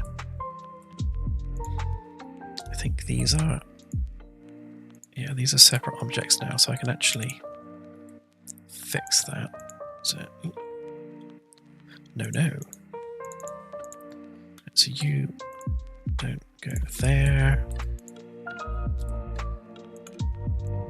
And you don't have a floor.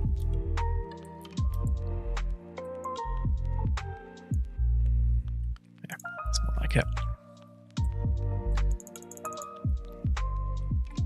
So these two sections here, they won't have rooms underneath them because there's not enough room.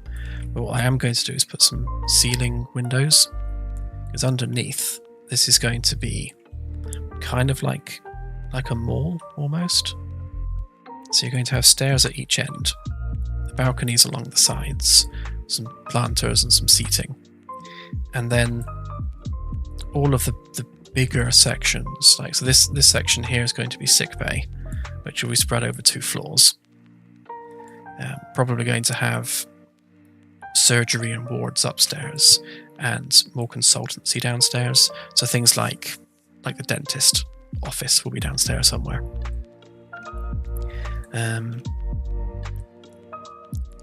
Cinema taking up this space, kind of a sports bar slash lounge taking up this space. Main crew mess on this side, gym, and then the aquaponics on this side. And all of this front section here is all going to be the park or arboretum. And that's going to take that full height as well. So I'm actually quite excited about modelling all that area. It's going to look really, really cool.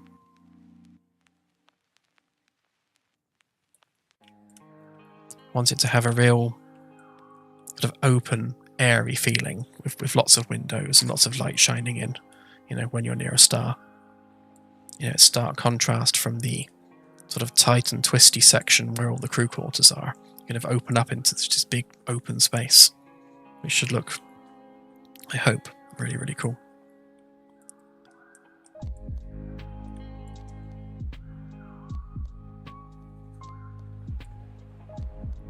Yeah.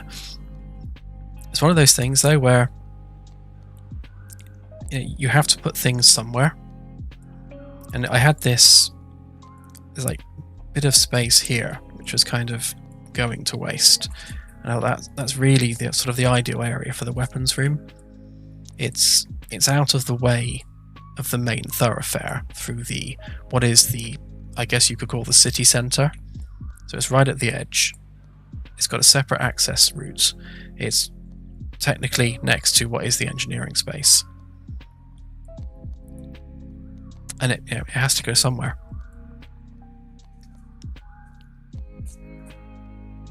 But the reason sickbay is here is because I really wanted sickbay to overlook the park.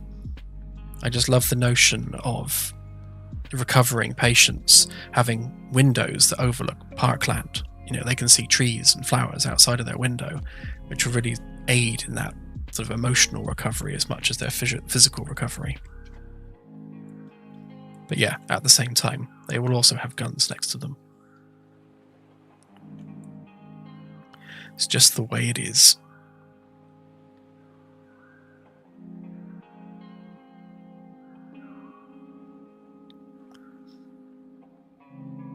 Yeah, the way, again, the idea of the Magellan class is that this is an experimental vessel, and the Pathfinder class, which is meant to be its follow-up ship, will be built using the lessons learned.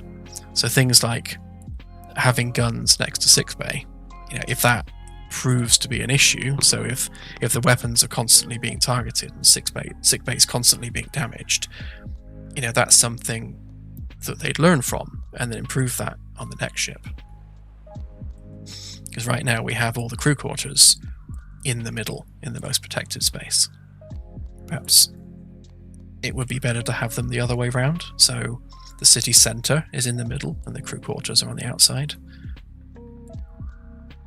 But yeah, it's too late for this ship. We're a bit too far down the line now to change it.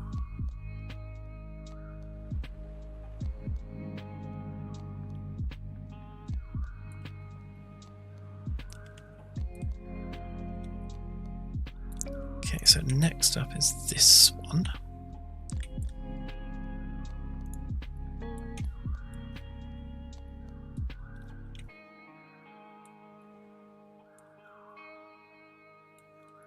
Okay, so first things first, we need the internal ceiling plate, which needs to come halfway between those two. So if I just stick it there for now.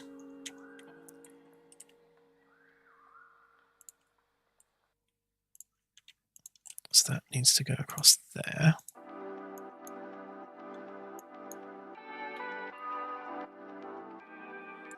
Hope if they were the same height.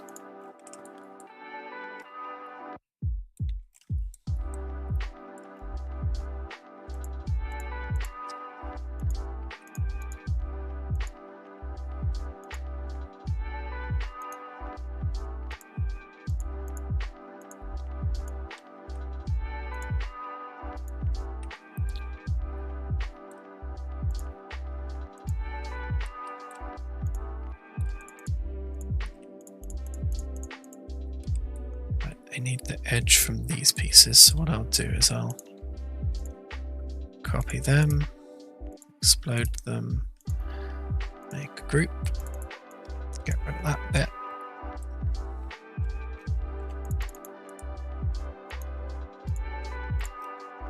Get rid of that bit. Get rid of that bit. And that, and that. Right, and there's our line.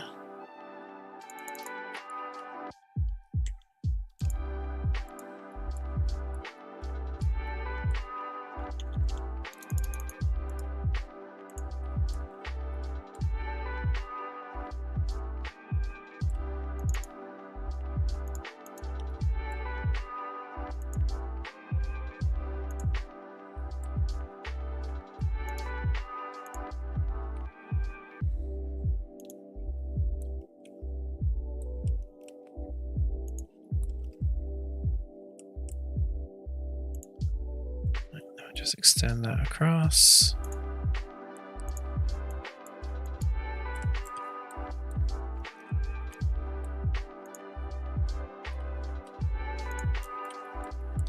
that should complete the surface. There we go.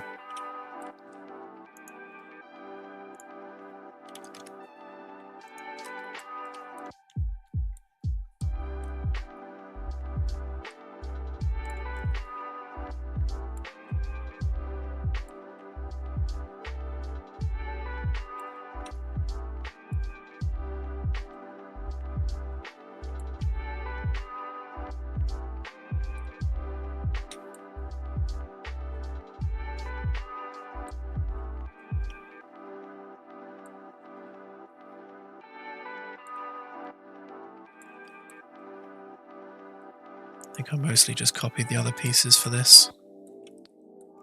Shouldn't need to change where they're running too much.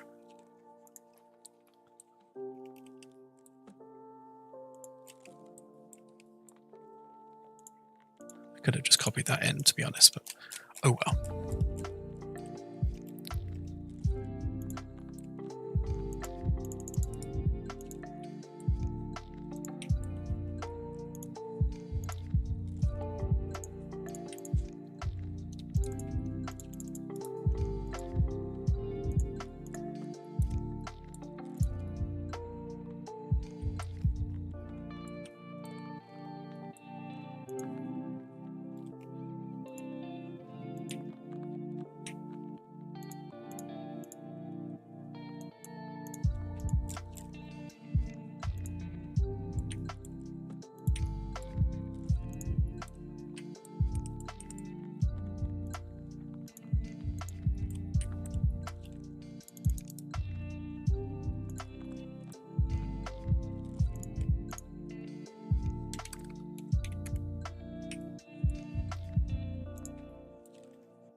Right, this is going to be the end of a corridor here, so it's going to need probably I'll do a continuation of this one.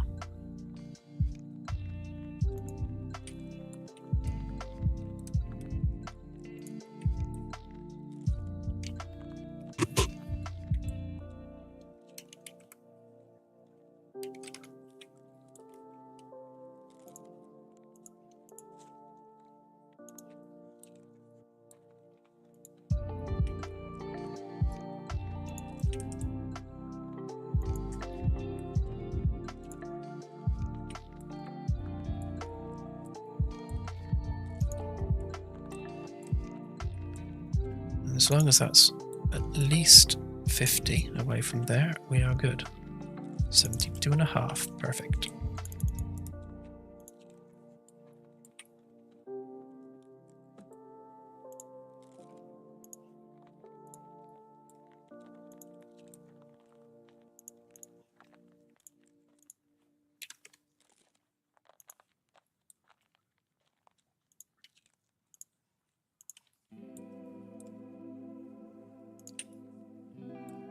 Same again here, we need at least 50 centimeter clearance away from the wall, and then we can fit in a curved panel.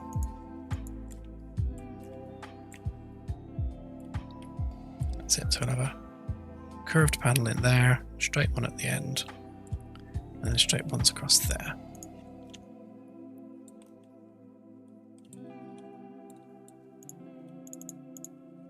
Then we need one more of them there.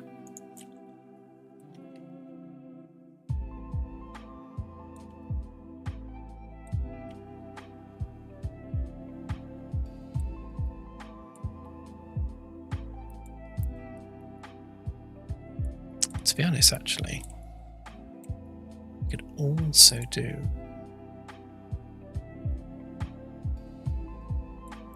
Do we want one running along there? No, we don't.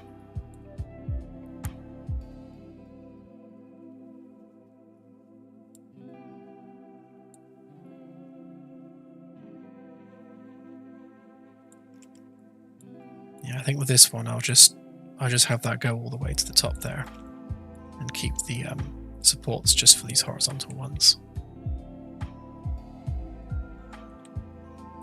So otherwise, if we have another one running down the length of the corridor, it's going to get in the way of the grating either side of the ceiling panels, and we don't want that.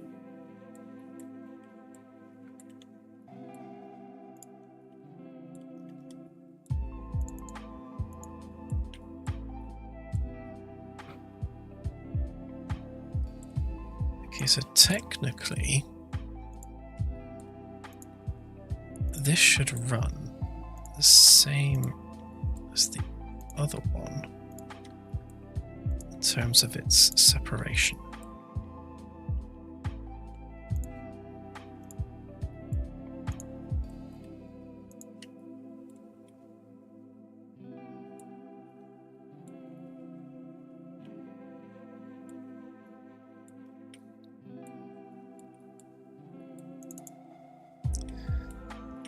Okay, and then we need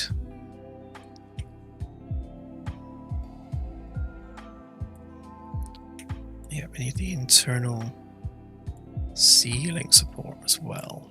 Okay.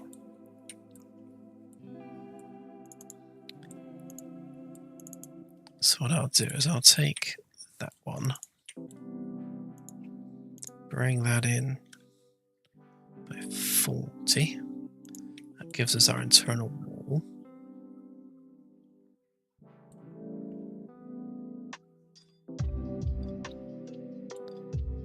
Okay, yeah, and then we need another 50 away from there.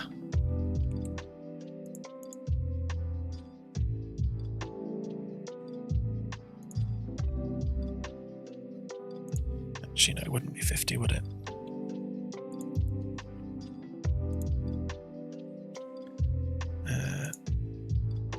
Yeah, 47.5, so...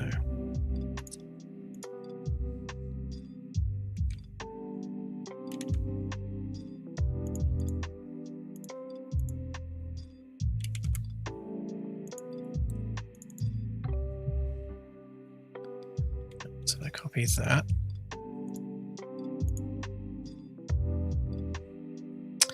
Oh, it crashed. Ha! Typical.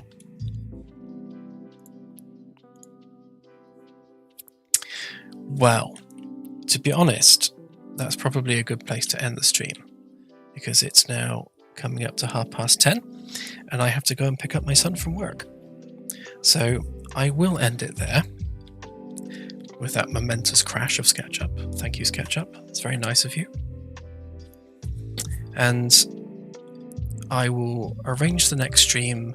Hopefully we'll be able to do it on time this time. So that will be 8 PM UTC on Saturday rather than Sunday.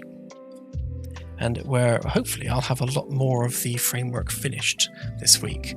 I've got just slightly less than 4 weeks now until we go live on Kickstarter.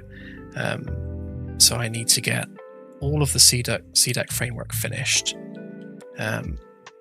All of the D&E framework finished. Most of that's going to be copy-paste between those two. And then I've got to model all of the engineering framework underneath. This is going to be an interesting shape, because I've got to blend those curves in there. That's going to come across in a curve there. But also that has to come back in a gentle curve and then straighten out underneath here, where we're going to have a lift, a cargo lift going up into the shuttle bay, and also some cargo holds underneath. So there's still a fair chunk of work to do there, and I have 4 weeks to do it in. So yes, no sleep for me for the next month. But as always, thank you for watching the stream. I know it's not terribly entertaining watching me draw lots of lines, but I hope you at least enjoyed it. And I shall see you all next time. Bye for now.